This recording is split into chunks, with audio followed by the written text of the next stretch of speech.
Welcome to our YouTube channel साथीहरू। आज हामी यस भिडियोमा संविधान सम्बन्धी केही महत्त्वपूर्ण प्रश्न उत्तर जुन लोक सेवाको चौथो, पाँचौं र छैठौं तहको लागि दोस्रो तथा तेस्रो पदमा निकै नै आवश्यक र महत्त्वपूर्ण रहेका छन्।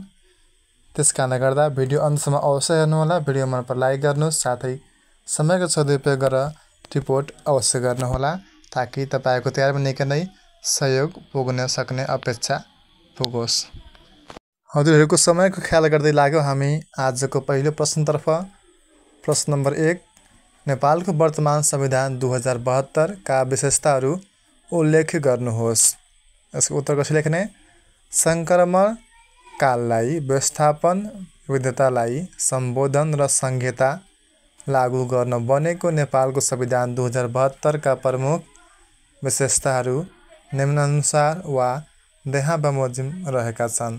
पहिलो विशेषता, जनताका प्रतिनिधिहरूबाट निर्माण गरिएको पहिलो संविधान। सार्वभौम सत्ता र राजकीय सत्ता जनतामा निहित संघीय संरचनालाई आत्मसात, लोकतान्त्रिक शासन प्रणाली, संसदीय सर्वोच्चता, बहुदलीय व्यवस्था, बालिग मताधिकार, आवधिक निर्वाचन, मौलिक हकको व्यवस्था, स्थिर सरकार, स्वतन्त्र न्यायपालिका, कानुनी शासन व्यवस्था, बहुदलीय शासन पद्धति, धर्मनिरपेक्षता, शक्ति पृथकीकरण र सन्तुलन। प्रश्न नम्बर 2, नेपालको अन्तरिम संविधान 2063 र नेपालको वर्तमान संविधान 2072 मा रहेका मूलभूत भिन्नतालाई उल्लेख गर्नुहोस्।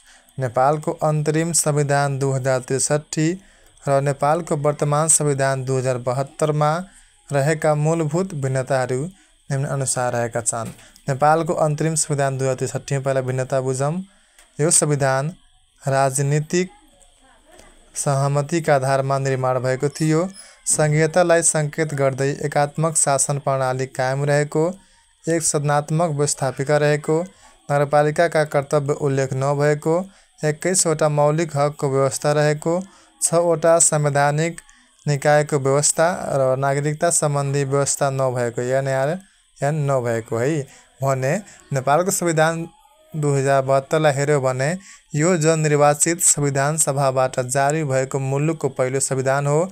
3 तहको संहिताको स्पष्ट खाका तयार गरिएको, 2 सदनात्मक व्यवस्था भएको, नगरपालिकाका कर्तव्यहरू स्पष्ट रूपमा उल्लेख भएको, 31वटा मौलिक हकको व्यवस्था रहेको, 13वटा संवैधानिक निकायको व्यवस्था रहेको, नागरिकता सम्बन्धी स्पष्ट प्रावधान रहेको अर्थात् एन रहेको छ। अन्त्यमा नेपालको अन्तरिम संविधान र नेपालको वर्तमान संविधान 2072 संघीय व्यवस्था, लोकतान्त्रिक शासन पद्धति तथा गणतान्त्रिक शासन पद्धति जस्ता विविध विषयहरूमा मिल्दाजुल्दा देखिए तापनि माथि उल्लेखित विविध विषयमा भिन्नता समेत रहेका छन्।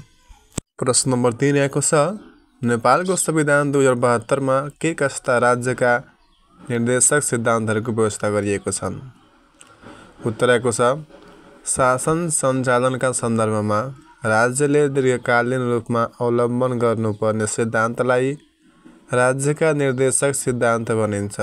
नेपालको वर्तमान संविधान 2072 को धारा 50 मा देहा बमोजिम 4 प्रकारका राज्यका निर्देशक सिद्धान्तको व्यवस्था गरिएको छ। पहिलो, राज्यको राजनैतिक उद्देश्य नेपालको स्वतन्त्रता, सार्वभौम सत्ता, भौगोलिक अखण्डता र स्वाधीनतालाई सर्वोपरि राख्ने, लोक कल्याणकारी राज्य व्यवस्थाको स्थापना गर्ने, लोकतान्त्रिक अधिकार उपयोगको सुनिश्चित गर्ने, सङ्घीय लोकतान्त्रिक गणतन्त्रात्मक व्यवस्था सुदृढ गर्ने। त्यसैगरी राज्यको सामाजिक र सांस्कृतिक उद्देश्यभित्र सबै प्रकारका विभेद, शोषण र अन्याय अन्त्य गर्ने, सामाजिक सांस्कृतिक मूल्यहरूको विकास गर्ने, सांस्कृतिक विविधताको सम्मान गर्ने, सामाजिक सद्भाव, ऐक्यबद्धता र सामञ्जस्य कायम गरी राष्ट्रिय एकता सुदृढ गर्ने। अर्को, राज्यको आर्थिक उद्देश्य उपलब्ध स्रोत र साधनको अधिकतम उपयोग गरी तीव्र आर्थिक वृद्धि हासिल गर्ने, प्राप्त उपलब्धिहरूको न्यायोचित रूपले वितरण गर्ने र राष्ट्रिय अर्थतन्त्रलाई आत्मनिर्भर, स्वतन्त्र र उन्नतशील बनाउने। समाजवाद उन्मुख स्वतन्त्र र समृद्ध अर्थतन्त्रको विकास गर्ने। अर्को रहेको छ राज्यको अन्तर्राष्ट्रिय सम्बन्ध निर्देशक सिद्धान्त। नेपालको स्वतन्त्र सार्वभौमसत्ता, भौगोलिक अखण्डता र स्वाधीनताको रक्षा गर्ने। सार्वभौमिकता समानताका आधारमा अन्तर्राष्ट्रिय सम्बन्ध कायम गर्ने। विश्व समुदायमा राष्ट्रिय सम्मानको अभिवृद्धि गर्ने। अन्त्यमा नेपालको वर्तमान संविधानमा राज्यको राजनीतिक, सामाजिक र सांस्कृतिक, आर्थिक तथा अन्तर्राष्ट्रिय सम्बन्ध निर्देशित गरी 4 प्रकारका उद्देश्य सहितको निर्देशक सिद्धान्तको विकास गरिएको छ। प्रश्न नम्बर 4 मौजुद नेपालको संविधानमा उल्लेखित राज्यका नीतिबारे लेख्नुहोस्। महत्त्वपूर्ण छ, टिप्पणी गर्नुहोला। नेपालको संविधानमा उल्लेख भएको राज्यका नीतिहरूको बारेमा नेपालको संविधान 2072 को धारा 51 मा विविध 13 प्रकारका राज्यका नीतिहरू उल्लेख गरिएका छन्, जुन निम्न यस प्रकार रहेका छन् र महत्त्वपूर्ण छ, टिप्पणी गर्नुहोला है। राज्यका नीतिहरू। पहिलो नीति रहेको छ राष्ट्रिय एकता र राष्ट्रिय सुरक्षा सम्बन्धी नीति, राजनैतिक तथा शासन व्यवस्था सम्बन्धी नीति, सामाजिक र सांस्कृतिक रूपान्तरण सम्बन्धित नीति, अर्थ उद्योग र वाणिज्य सम्बन्धी नीति, कृषि र भूमि सुधार सम्बन्धी नीति, विकास सम्बन्धी नीति, प्राकृतिक साधन स्रोतको संरक्षण संवर्धन सम्बन्धी नीति, नागरिकका आधारभूत आवश्यकता सम्बन्धी नीति, श्रम र रोजगार सम्बन्धी नीति, सामाजिक न्याय र समावेशीकरण सम्बन्धी नीति, न्याय र दण्ड व्यवस्था सम्बन्धी नीति, पर्यटन सम्बन्धी नीति, अन्तर्राष्ट्रिय सम्बन्ध सम्बन्धी नीति। संक्षेपमा भन्नुपर्दा नेपालको मौजुद भनेपछि वर्तमान संविधानले विविध क्षेत्रसँग सम्बन्धित विविध नीतिहरू लिएको छ, जसको प्रभावकारी कार्यान्वयन गर्न सकिएमा तिनले सार्थकता पाउने देखिन्छ। प्रश्न नम्बर 5 संवैधानिक निकायको स्थापनाको औचित्य स्पष्ट पार्नुहोस्। जसको उत्तर रहेको छ संविधानमै स्पष्ट गठन, प्रक्रिया, कार्यक्षेत्र आदि किटान भई व्यवस्था भएका निकायहरू नै संवैधानिक निकाय हुन्। वर्तमान संविधानमा 13 वटा संवैधानिक निकायको व्यवस्था गरिएको छ। संवैधानिक निकाय स्थापनाको औचित्य यहाँ बमोजिम उल्लेख गर्न सकिन्छ। पहिलो, निष्पक्ष कार्य सम्पादन गर्न, मानव अधिकारको संरक्षण र सम्वर्धन गर्न, अख्तियार दुरुपयोग तथा भ्रष्टाचार नियन्त्रण गर्न, सरकारको वाच डगको रूपमा कार्य गर्न, स्वतन्त्र र निष्पक्ष आवधिक निर्वाचन सुनिश्चित गर्न, सरकारलाई रचनात्मक सुझाव तथा आलोचना गर्न, जनविश्वास अभिवृद्धि गर्न, नागरिक स्वतन्त्रताको रक्षा गर्न, नागरिक अधिकार स्थापित गर्न, सरकारको हस्तक्षेप रहित व्यवस्था सृजना गर्न। प्रश्न नम्बर 6 केन्द्रीय सरकारका कार्यहरू लेख्नुहोस्। केन्द्रीय सरकारले के कस्ता कार्यहरू गर्छन् त? मुलुकको समग्र शान्ति, सुरक्षा, परराष्ट्र तथा अन्य मामिला हेर्ने केन्द्रीय सरकारका प्रमुख कार्यहरू यहाँ बमोजिम रहेका छन्। मुलुकको रक्षा गर्न, परराष्ट्र सम्बन्धी कार्य गर्न, केन्द्रीय तहका नीति निर्माण तथा कार्यान्वयन गर्न, तल्लो निकायलाई निर्देशन एवं समन्वय गर्ने, त्यसैगरी मुलुकमा सन्तुलित विकास गर्ने, अनुगमन र मूल्याङ्कन गर्ने, राष्ट्रिय बजेटको तर्जुमा गर्ने, लोक कल्याणकारी गतिविधिहरू सञ्चालन गर्ने, सुपरिवेक्षण, अनुगमन तथा मूल्याङ्कन गर्ने, अन्तर्राष्ट्रिय सन्धि सम्झौता गर्ने, मौद्रिक तथा वित्तीय व्यवस्थापन एवं मुद्रा निष्कासन गर्ने, समन्वयात्मक कार्यहरू गर्ने, तल्लो तहलाई निर्देशन तथा नियन्त्रण गर्ने। अन्त्यमा केन्द्रीय सरकारले प्रतिरक्षा, परराष्ट्र तथा केन्द्रीय स्तरमा नीति तर्जुमा जस्ता विविध कार्यहरू गर्ने गर्दछ। साथै तल्लो प्रशासनिक निकायलाई निर्देशन दिनुका साथै आवश्यक अनुगमन मूल्याङ्कन गर्ने कार्य समेत गर्दछ। प्रश्न नम्बर 7 स्थानीय सरकारको महत्त्व वर्णन गर्नुहोस्। उत्तर रहेको छ स्थानीय निर्वाचित प्रतिनिधिद्वारा स्थानीय क्षेत्रमा शान्ति, सुरक्षा एवं विकासको लागि सञ्चालन हुने प्रशासन नै स्थानीय सरकार हो। स्थानीय सरकारको महत्त्वहरू यहाँ अनुसार रहेका छन्। पहिलो महत्त्व स्थानीय जनचाहनाको सम्बोधन गर्न, स्थानीय नेतृत्व क्षमताको विकास गर्न, स्थानीय स्रोत साधनको परिचालन गर्न, स्थानीय जनसहभागिता प्रवर्धन गर्न, स्थानीय तहमा सुशासन प्रवर्धन गर्न, स्थानीय स्तरमा लोकतन्त्रको अत्युत्तम अभ्यास गर्न, विकेन्द्रीकरणको अभ्यासलाई सार्थक बनाउन, केन्द्रीय सरकारको कार्यबोझलाई न्यून तुल्याउन, त्यसैगरी स्थानीय आवश्यकता र आकाङ्क्षाको स्थानीय स्तरमै सम्बोधन गर्न, स्थानीय विकासका पूर्वाधारको अभिवृद्धि गर्न, योजनाको तर्जुमा, कार्यान्वयन तथा नियमित अनुगमन गर्न।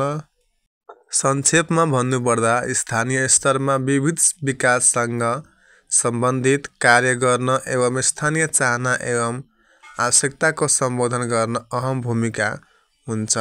प्रश्न नम्बर 8, सुशासनका विविध तत्त्वहरू के हुन्? लेख्नुहोस्। सुदृढ, सक्षम एवं जनमुखी शासन व्यवस्था नै सुशासन हो। अर्को शब्दमा सुशासन भनेको असल शासन हो। सार्वजनिक प्रशासनलाई सेवा प्रदायक, षड्यन्त्र र सहजकर्ताको रूपमा रूपान्तरण गर्ने मान्यता नै सुशासन हो। सुशासनका प्रमुख तत्त्वहरू निम्नानुसार रहेका छन्। विश्व बैंकको अनुसार चाहिँ सुशासन विविधका चाहिँ तत्त्वहरू: सार्वजनिक क्षेत्र व्यवस्थापन, जवाफदेहिता, विकासका लागि कानुनी संरचना, पारदर्शिता र सूचना। UNDP का अनुसार चाहिँ तत्त्वहरू राजनीतिक, वैधानिक र उत्तरदायित्व, निष्पक्ष तथा भरपर्दो न्याय प्रणाली, चुस्त दुरुस्त र प्रभावकारी सार्वजनिक व्यवस्थापन, सूचनाको हकको प्रत्याभूति। समष्टिमा सुशासनका चाहिँ तत्त्वहरू जवाफदेहिता हो, जनसहभागिता, पारदर्शिता, कानुनी शासन, पूर्व अनुमान योग्यता, मानव अधिकारको प्रत्याभूति।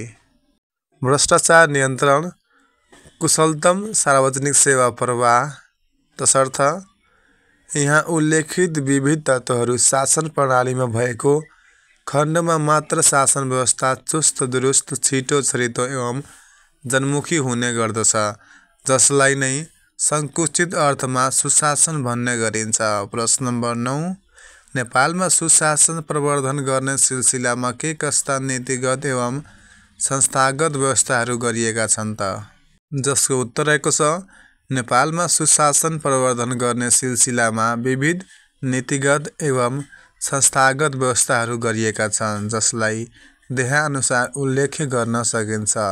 नीतिगत व्यवस्था: नेपालको संविधान 2072, सुशासन व्यवस्थापन तथा सञ्चालन ऐन 2064, निजामती सेवा ऐन 2049, भ्रष्टाचार निवारण ऐन 2059, सूचनाको हक सम्बन्धी ऐन 2064, स्थानीय स्वायत्त शासन ऐन 2055। संस्थागत व्यवस्थातर्फ चाहिँ केन्द्रीय, क्षेत्रीय एवं जिल्ला स्तरीय प्रशासनिक निकायहरूको व्यवस्था, अधिकारको निक्षेपण गरिएको, अख्तियार दुरुपयोग अनुसन्धान आयोग, स्वतन्त्र न्यायपालिका, राष्ट्रिय सूचना आयोग, हेलो सरकार कक्ष, बिगुल आदि। त्यसैगरी अन्त्यमा भन्दाखेरि सुशासन प्रवर्धन गर्न नेपालमा विविध नीतिगत एवं संस्थागत व्यवस्थाहरू गरिएका छन्। यिनीहरूको प्रभावकारी एवं छिटो छरितो सेवा प्रवाहबाट मात्र जनताहरूले व्यवहारिक रूपमा सुशासनको अनुभूति गर्न सक्छन्। प्रश्न नम्बर 10, सुशासनका आयामबारे चर्चा गर्नुहोस्। जनतालाई सर्वोपरि राख्दै भ्रष्टाचार मुक्त, चुस्त र जनमुखी शासन एवं प्रशासन सञ्चालन हुनु नै सुशासन हो। अझ सरल भाषामा भन्ने हो भने जनमैत्री एवं जनमुखी शासन नै सुशासन हो। सुशासनका आयामहरू देहाअनुसार रहेका छन्। पहिलो, राजनीतिक आयाम: खुल्ला र लोकतान्त्रिक शासन पद्धति, बालिग मताधिकार र आवधिक निर्वाचन प्रणाली, कानुनको शासन, मानव अधिकार तथा मौलिक अधिकारको प्रत्याभूति। प्रशासनिक आयाममा चाहिँ प्रशासन संयन्त्रको तटस्थता र निष्पक्षता, नतिजामुखी, जनमुखी, पारदर्शी तथा उत्तरदायी प्रशासन संयन्त्र, सेवामा मितव्ययिता, प्रभावकारिता, कार्यदक्षता र क्षमता। आर्थिक आयाममा चाहिँ स्वतन्त्र, आत्मनिर्भर तथा उन्नतशील, अर्थतन्त्रको विकास, आर्थिक उपलब्धिको न्यायोचित वितरण, खुल्ला तथा उदार आर्थिक नीति, दिगो आर्थिक वृद्धि तथा दरिलो आर्थिक विकास, सामाजिक आयाममा चाहिँ सामाजिक सद्भाव र ऐक्यबद्धता, सामाजिक न्याय तथा समावेशीकरण, सामाजिक समानता तथा विभेदरहितता, स्वस्थ सामाजिक जीवनको स्थापना र विकास। व्यवस्थापकीय आयाममा चाहिँ चुस्त तथा नतिजामुखी व्यवस्थापन, साधन र स्रोतको अधिकतम एवं कुशलतम परिचालन। नैतिक आयाममा चाहिँ सदाचारिता र इमान्दारितामा आधारित शासन, न्याय र नैतिकतामा आधारित प्रशासन तथा भ्रष्टता अन्त्य। विकासको आयाममा चाहिँ गरिबी निवारण तथा गरिब केन्द्रित विकास, दिगो विकासमा सहयोगी भूमिका निर्वाह गर्ने, वातावरण मैत्री पूर्वाधार विकास, जलवायु परिवर्तन अनुकूलित विकास सञ्चालन। अन्त्यमा राजनीतिक, व्यवस्थापकीय, सामाजिक, आर्थिक, प्रशासनिक विकास तथा नैतिक गरी 7वटै आयामहरूमा सुधार गर्न सकेमा मात्र वास्तवमा सुशासनले सार्थकता पाउने देखिन्छ। प्रश्न नम्बर 11, नेपालमा सुशासन प्रवर्धन हुनु नसक्नुका कारणहरू उल्लेख गर्नुहोस्। नेपालमा सुशासन प्रवर्धन गर्न विविध कानुनी एवं संस्थागत संरचना निर्माण भए तापनि वास्तवमा सुशासन कायम हुन सकेको छैन, जसका प्रमुख कारणहरू निम्नानुसार रहेका छन्। राजनैतिक समस्या, सबभन्दा ठुलो समस्या रहेको छ है राजनैतिक समस्या। राजनैतिक अस्थिरता, सङ्क्रमणकाल, कमजोर प्रतिबद्धता, सरकारको अप्रभावकारिता। प्रशासनिक समस्यामा चाहिँ प्रक्रियामुखी शैली, जनमुखी प्रशासनको अभाव, भ्रष्टाचार र अनियमितता। नीतिगत समस्यामा नीतिगत भ्रष्टाचार, नीतिगत अनियमितता, नीतिगत अस्थिरता, नीतिगत अस्पष्टता। कानुनी समस्यामा चाहिँ कानुनको कमजोर कार्यान्वयन, दण्डहीनता, अराजकता। व्यवस्थापकीय समस्यामा साधन स्रोतको कुशलतम परिचालन नहुनु, व्यवस्थापकीय कौशलको अनुपयोग।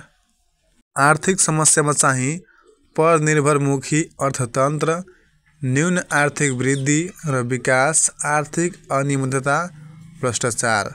सामाजिक समस्यामा चाहिँ गरिबी, खाद्य असुरक्षा, सामाजिक असमानता, सामाजिक विभेद, सामाजिक कुप्रथाहरू। नैतिक समस्यामा चाहिँ सर्वत्र नैतिकताको कमी, सदाचारिता र इमान्दारिताको कमी। माथि उल्लेखित विविध कारणले गर्दा नेपालमा अझै पनि सुशासन शब्दमै सीमित रहेको विडम्बना हामीमाझ छ। प्रश्न नम्बर 12, नागरिक चेतनाका माध्यमहरू उल्लेख गर्नुहोस्। नागरिक चेतनाका माध्यमहरू। कुनै पनि व्यक्तिले राज्यको सदस्यता भनेपछि नागरिकता प्राप्त गरी अधिकारको उपयोग र कर्तव्यको पालना गर्नु सक्नुलाई नागरिक चेतना भनिन्छ। नागरिक चेतनाका प्रमुख आधारहरू अथवा माध्यमहरू निम्नानुसार रहेका छन्, ध्येयानुसार रहेका छन्। औपचारिक अनौपचारिक शिक्षा, आम सञ्चार, राजनीतिक जागरण, नागरिक समाज, सामाजिक मञ्चहरू, सहभागितामूलक शासन व्यवस्था, राजनीतिक गतिविधिमा सक्रियता। अन्त्यमा नागरिक चेतना भनेको विविध आयामहरूमा नागरिकको जागृत अवस्था हो, जसको लागि माथि उल्लेखित माध्यमहरूको महत्त्वपूर्ण भूमिका हुन्छ। प्रश्न नम्बर 13, नागरिक चेतनाको महत्त्व उल्लेख गर्नुहोस्। नागरिकहरूको आर्थिक, सामाजिक एवं राजनीतिक पक्षहरूमा जागृत अवस्था नै नागरिक चेतना हो। नागरिक चेतनाको महत्त्वलाई त्यहाँ बमोजिम उल्लेख गर्न सकिन्छ। सभ्य समाजको निर्माण गर्न, मताधिकारको सदुपयोग गर्न, मानव अधिकारको संरक्षण गर्न, सामाजिक सद्भाव एवं सहिष्णुता कायम राख्न, नागरिकमा नैतिकता र आचरणको विकास गराउन, राष्ट्रिय एकता कायम गर्न, प्रजातन्त्रको सुदृढीकरण गर्न, रूढिवादी प्रथा र सामाजिक विकृति उन्मूलन गर्न, कानुनको कार्यान्वयनमा सहजता ल्याउन। अन्त्यमा कुनै पनि राष्ट्रिय सर्वाङ्गीण विकासका लागि अथवा सर्वाङ्गीण विकासमा नागरिक चेतनाको हकमा महत्त्वपूर्ण भूमिका रहेको हुन्छ, तसर्थ जागृत एवं सशक्त नागरिक नै समृद्ध राष्ट्रका आधार स्तम्भ हुने गर्दछन्। प्रश्न नम्बर 14 नेपालको मौजूदा संविधानमा के कस्ता नागरिक कर्तव्यहरूको व्यवस्था गरिएको छ लेख्नुहोस्। वर्तमान संविधान 2072 को धारा 48 मा देहा बमोजिमका नागरिक कर्तव्यहरूको व्यवस्था गरिएको छ। राष्ट्रप्रति निष्ठावान हुँदै नेपालको राष्ट्रियता, सार्वभौमसत्ता र अखण्डताको रक्षा गर्नु, संविधान र कानुनको पालना गर्नु, राज्यले चाहेको बखतमा अनिवार्य सेवा गर्नु, सार्वजनिक सम्पत्तिको सुरक्षा र संरक्षण गर्नु, राज्यको कर तिर्नु तथा राजस्वमा योगदान गर्नु, मानव अधिकारको सम्मान गर्नु साथै संरक्षण गर्नु, जातीय, भाषिक, लैङ्गिक, धार्मिक सहिष्णुता कायम गर्नु, सामाजिक सद्भाव तथा एकता कायम गर्नु, संविधान तथा मुलुकका अन्य कानुनको पालना गराउनु, राष्ट्रिय झण्डा, चिन्ह, प्रतीकहरूको सम्मान तथा संरक्षण गर्नु। संक्षेपमा भन्नुपर्दा मौजूदा नेपालको संविधानमा मौलिक हकसँगै विविध नागरिक कर्तव्यको पनि व्यवस्था गरिएका छन्, जसको अक्षरशः पालना गर्नु हामी सबै नागरिकको दायित्व हुन आउँछ। प्रश्न नम्बर 15 नागरिक समाजको अवधारणा प्रस्तुत गर्नुहोस्। नागरिक हित प्रवर्धनका लागि जनताको माझबाट जन्मिएको स्वैच्छिक सेवामुखी संस्था नै नागरिक समाज हो। प्रसिद्ध जर्मन दार्शनिक जियोर्ज जेसले सन् 1827 मा उनको पुस्तकमा नागरिक समाजको अर्थ प्रष्ट पारेका थिए। नागरिक समाजले नागरिकका समस्या तथा सरोकारका विषयबारे सरकारलाई सुझाव दिने र सहकार्य गर्ने कार्य गर्दछ। नागरिक समाजभित्र निम्न कुराहरू पर्दछन्। पेशागत समूहमा चाहिँ चिकित्सक, इन्जिनियर, वकिल, पत्रकार, कर्मचारी सङ्गठनहरू चाहिँ के त पेशागत समूहमा पर्दछन्, अर्थात् प्रोफेसनल ग्रुपमा पर्दछन्। दबाव समूह, अधिकारवादी संस्था, उपभोक्ता संस्था। अनौपचारिक समूहमा चाहिँ इतिहासविद, भूगर्भविद, वातावरणविद। सामाजिक सेवामा रेड क्रस, लायन्स क्लब, आमा समूह सबै के गर्छन् त सामाजिक सेवा अन्तर्गत पर्दछन्। अन्य बौद्धिक व्यक्तित्वहरू। अन्त्यमा नागरिक समाजको भूमिका वर्तमान परिप्रेक्ष्यमा अझै बढेको भान हुन आउँछ। नागरिक समाज अन्तर्गत पेशागत समूह एवं व्यक्तिहरूले आफ्नो तर्फबाट योगदान पुर्याउन सकेमा नागरिक समाजको सार्थकता पुष्टि हुने देखिन्छ। प्रश्न नम्बर 16 नागरिक समाजको महत्त्व उल्लेख गर्नुहोस्। नागरिक समाज एउटा स्वैच्छिक सेवामुखी संस्था हो जुन आम जनताको माझबाट जन्मिएको हुन्छ। नागरिक समाजको महत्त्वलाई त्यहाँ बमोजिम प्रस्तुत गर्न सकिन्छ। राष्ट्रिय महत्त्वको सवालमा दबाव सिर्जना गर्न, सरकारका असफ कार्यहरूको वकालत एडभोकेसी र गलत कार्यहरूको खबरदारी गर्न, सरकारी क्रियाकलापहरूको वाचडगको रूपमा कार्य गर्न, सामाजिक परिचालन अर्थात् सोसल मोबाइलाइजेसनमा जोड दिने, नागरिक सशक्तिकरणमा टेवा पुर्याउने, उपभोक्ताका हित प्रवर्धन गर्ने, सामाजिक विकृति विसङ्गति हटाउन सहयोग गर्ने। अन्त्यमा नागरिक समाजले सरकारका सही कार्यको वकालत तथा गलत कार्यको खबरदारी गर्नुका साथै समाजमा सकारात्मक परिवर्तनका लागि विविध दृष्टिले विशिष्ट भूमिका खेलेको हुन्छ। प्रश्न नम्बर 17 नागरिक समाजका दुर्बल पक्षहरू लेख्नुहोस्। नागरिक समाजका विविध सबल पक्षहरू हुँदाहुँदै पनि त्यसका केही दुर्बल पक्ष समेत रहेका छन् जुन देहमा बमोजिम रहेका छन्। पहिलो, सहर केन्द्रित हुनु, राजनैतिक दलसँगको आबद्धता, डोनर ड्राइभन प्रवृत्ति, सीमित समूहहरूको वेस्टेड इन्ट्रेस्टमा सीमित हुनु, सीमित व्यक्तिहरूको रुचिको आधारमा सञ्चालित हुनु, आर्थिक गतिविधिमा अनियमितता। अन्त्यमा नागरिक समाजले विगतदेखि नै नेपालमा विविध राजनीतिक परिवर्तनका दौरान होस् वा अन्त्य चेतनामूलक कार्यका होस् सदैव ठूलो भूमिका खेल्दै आए तापनि यसको कार्य प्रकृति र सञ्चालनमा व्यापक अनियमितताका कुराहरू जोडिएका पाइन्छन्। यी कुराहरू हट्दै स्वच्छ एवं सदनीयताबाट यो सञ्चालित हुन जरुरी छ। प्रश्न नम्बर 18 कानुनका विशेषताहरू उल्लेख गर्नुहोस्। यो महत्त्वपूर्ण छ प्रश्न साथीहरू, टिपोट अवश्य गर्नुहोला, तपाईहरूको तयारीमा निकै नै सहयोग गर्नेछ। कानुनका विशेषताहरू, संविधानका विशेषताहरू, कानुनका विशेषताहरू अवश्य याद गर्नुहोला है। कानुनका विशेषताहरू बारेमा हामी बुझौँ। मानवीय व्यवहार, आचरण र कार्यलाई व्यवस्थित, नियमित, नियन्त्रित र निर्देशित गर्न राज्यद्वारा लागू नियम सम्बन्धी विस्तृत विवरण नै कानुन हो। कानुनका विशेषताहरू देहा बमोजिम रहेका छन्। पहिलो, राज्यबाट प्रभाव हुने राज्य प्रदत्त कानुनको पालना गर्नु सबैको कर्तव्य। कानुनको व्याख्या अदालतले गर्ने। कानुनको उल्लङ्घन दण्डनीय हुने। सबैले समान रूपमा लागू हुने। सामाजिक सदाचार र नैतिकता कायम गर्ने माध्यम। संक्षेपमा भन्नुपर्दा कानुन राज्य प्रदत्त हुन्छ जसको पालना सबैको कर्तव्य हो भने उल्लङ्घन दण्डनीय हुन्छ। प्रश्न नम्बर 19 कानुनको महत्त्व उल्लेख गर्नुहोस्। कानुनको महत्त्वलाई देहा बमोजिम उल्लेख गर्न सकिन्छ। देशमा शान्ति, सुरक्षा, सुव्यवस्था कायम गर्न, समतामूलक समाज निर्माण गर्न सघाउन, सुशासन कायम गर्न, व्यक्तिको स्वतन्त्रता र अधिकारको संरक्षण गर्न, मानिसलाई निर्देशित र अनियन्त्रित गर्न, अन्त्यमा राज्यमा शान्ति तथा सुरक्षाको प्रत्याभूत गर्न, नागरिक हक अधिकारको संरक्षण गर्न तथा सुशासन कायम गर्न कानुनको ठूलो महत्त्व हुन्छ। प्रश्न नम्बर 20 कानुनका स्रोतहरू उल्लेख गर्नुहोस्। कानुनका स्रोतहरू देहा बमोजिम उल्लेख गरिएको छ। पहिलो, विधायन। विधायिकाबाट निर्मित प्रत्यक्ष कानुन नै विधायन हो। विधायन दुई प्रकारका हुन्छन्।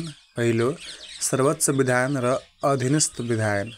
दोस्रोमा रहेको साथीहरू नजिर। मुद्दाको रोहरमा माथिल्लो अदालतबाट प्रतिपादित कानुन सिद्धान्त नै नजिर हो। अभिलेख अदालतद्वारा प्रतिपादित नजिरबाट बाध्यकारी हुन्छ। कोलोनिजम पद्धति अपनाएका देशमा नजिरलाई बाध्यात्मक मानिन्छ। प्रथा परम्परा। परापूर्वकालदेखि चलिआएको रीतिरिवाज, प्रथा, परम्परालाई पनि कानुनको स्रोत मानिन्छ। यिनीहरूलाई समाजको जीवित कानुन मानिन्छन्। कसलाई? परम्परालाई। चौथोमा रहेको छ न्यायिक आदेश। कतिपय विषयमा अदालतले दिएका आदेशहरूलाई पालना गर्दै कानुन निर्माण हुने गरेका छन्। न्यायिक आदेशहरू पनि कानुनका महत्त्वपूर्ण स्रोत नै हुन्। पाँचौँ, अन्तर्राष्ट्रिय सन्धि सम्झौता। अन्तर्राष्ट्रिय स्तरमा राज्यले गरेका सन्धि सम्झौता पनि कानुनका स्रोतको रूपमा रहन्छन्। यसरी विधायन, नजिर, प्रथा, परम्परा, न्यायिक आदेश तथा अन्तर्राष्ट्रिय सन्धि सम्झौता कानुनका प्रमुख स्रोतहरूका रूपमा रहेका छन्। कुन कुन हुन् त? प्रमुख कानुनका स्रोतहरू विधायन, नजिर, प्रथा, परम्परा, न्यायिक आदेश तथा अन्तर्राष्ट्रिय सन्धि सम्झौता कानुनका प्रमुख स्रोतहरूको रूपमा रहेका छन्। साथीहरू, तपाईँले भिडियो कस्तो लागिरहेछ आफ्नो जिज्ञासा अवश्य कमेन्ट गर्नुहोला। साथसाथै भिडियो मन पर लाइक गर्नुहोस्। धेरै मन पर साथीभाइहरूसँग सेयर अवश्य गर्नुहोला। प्रश्न नम्बर 21 कानुनको शासनको अवधारणा संक्षेपमा स्पष्ट पार्नुहोस्। कानुनलाई सर्वोपरि ठानी यसैकै परिधिमा रही सम्पूर्ण शासन व्यवस्था सञ्चालन हुनुपर्छ भन्ने मान्यता नै कानुनको शासन हो। कानुनको अवधारणालाई देहा बमोजिम चर्चा गर्न सकिन्छ। प्राचीन कालमा अरस्तुले व्यक्तिको शासन होइन कानुनको शासन हुनुपर्ने कुरा उल्लेख गरेका छन्। मध्ययुगमा ब्रेक्टनले शासकहरू कानुन अन्तर्गत रहनुपर्ने कुरामा जोड दिएका छन्। सन् 1215 को म्याग्ना कार्टाले स्वेच्छाचारी एवं निरङ्कुश नभई जनप्रतिनिधिमूलक शासनको वकालत गरेको थियो भने सन् 1885 मा बेलायती प्राध्यापक एभी डाइसीले introduction to the law of कन्स्टिट्युसनमा चाहिँ जोड दिएका थिए। प्रश्न नम्बर 22 कानुनी राज्य स्थापित गर्न आवश्यक तत्त्वको बारेमा चाहिँ प्रकाश पार्नुहोस्। कानुनको अधीनमा राज्य संयन्त्र र नागरिक रहने राज्य नै कानुनी राज्य हो। कानुनी राज्यका आवश्यक तत्त्वहरू यहाँ बमोजिम रहेका छन्। पहिलो तत्त्व कानुनको निष्पक्ष कार्यान्वयन, मानव अधिकारको संरक्षण, मौलिक हकको प्रत्याभूति, सामाजिक न्याय तथा समानता, शासनमा स्वैच्छारिता एवं निरङ्कुशताको अन्त्य, दण्डहीनताको अन्त्य, भ्रष्टाचार एवं अनियमितताको अन्त्य। अन्त्यमा माथि उल्लेखित तत्त्वहरूको उपस्थिति भएको राज्य नै वास्तवमा कानुनी राज्यको रूपमा उभिने सामर्थ्य राख्दछ, जसले लोक कल्याणकारी राज्यको अवधारणालाई समेत मूर्त रूप दिई नागरिक हक अधिकारको समेत प्रत्याभूति गर्दछ। प्रश्न नम्बर 23 कानुनी राज्यको महत्त्व उल्लेख गर्नुहोस्। कानुनी राज्यको महत्त्वलाई यहाँ बमोजिम उल्लेख गर्न सकिन्छ। पहिलो महत्त्व नागरिक सर्वोच्चता स्थापित गर्न, लोकतन्त्रलाई संस्थागत गर्न, नागरिक हक अधिकार एवं स्वतन्त्रताको रक्षा गर्नु, सुशासन प्रत्याभूत गर्न, जनतमको कदर गर्न, मानव अधिकारको रक्षा गर्न, अन्त्यमा राज्यबाट हुन सक्ने भेदभाव दमन अन्त्य गर्न, नागरिक अधिकारको रक्षा गर्न तथा सुशासन प्रवर्धन गर्न कानुनी राज्यको भूमिका निकै महत्त्वपूर्ण रहने गर्दछ।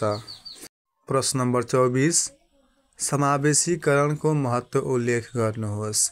राज्य व्यवस्था सञ्चालनको प्रक्रियामा सबना भेदभाव सबै जाति, धर्म, लिङ्ग, क्षेत्र एवं वर्गका मानिसहरूलाई समाहित गराई अपनत्व बोध गराउने कार्य नै समावेशीकरण हो। समावेशीकरणको महत्त्वलाई यहाँ बमोजिम उल्लेख गर्न सकिन्छ। राज्य व्यवस्था सञ्चालनमा सबैको सहभागिता सुनिश्चित गर्न, पिछडिएको वर्गको सशक्तिकरण गराउन, राज्य प्रणालीमा सबै नागरिकको अपनत्व बोध गराउन, लोकतन्त्रलाई संस्थागत गर्न, सामाजिक भेदभाव एवं असमानता अन्त्य गर्न, समतामूलक समाजको निर्माण गर्न, अन्त्यमा नेपाल समावेशीकरणलाई प्रवर्धन गर्न विविध व्यवस्था गरिए तापनि अझै आश्रित वर्गहरू यसबाट लाभान्वित हुन सकेका छैनन्, तसर्थ यसतर्फ विशेष ध्यान दिई लक्षित वर्गसम्म यसका लाभलाई पुर्याउन जरुरी छ। प्रश्न नम्बर 25 समावेशीकरणका सम्भाव्य क्षेत्रहरू लेख्नुहोस्। राज्य संयन्त्रमा सबै वर्ग, लिङ्ग, समुदायको शासन, पहुँच एवं प्रतिनिधित्व गराउने कार्य समावेशीकरण हो। समावेशीकरणका प्रमुख सम्भाव्य क्षेत्रहरू यहाँ बमोजिम रहेका छन्। पहिलो प्रशासनिक क्षेत्र। प्रशासनिक क्षेत्रमा सबै वर्ग, लिङ्ग, समुदायको उपस्थिति सुनिश्चित गर्न। दोस्रो आर्थिक क्षेत्र।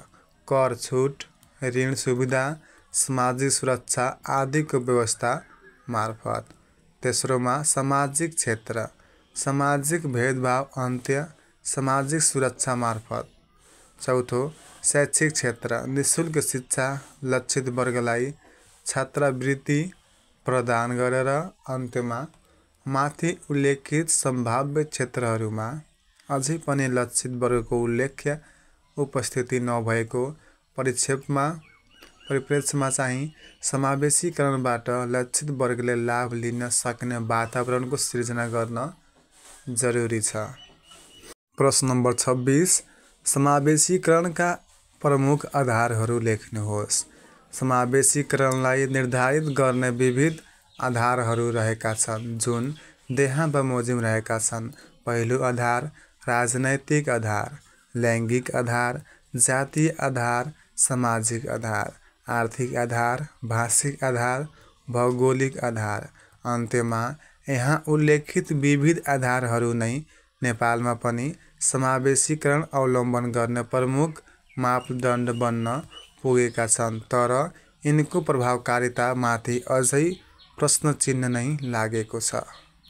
प्रश्न नंबर 27 नेपालको वर्तमान संविधानका मुख्य विशेषताहरू उल्लेख गर्नुहोस्। यो प्रश्न महत्त्वपूर्ण छ, टिप्पणी गर्नुहोला।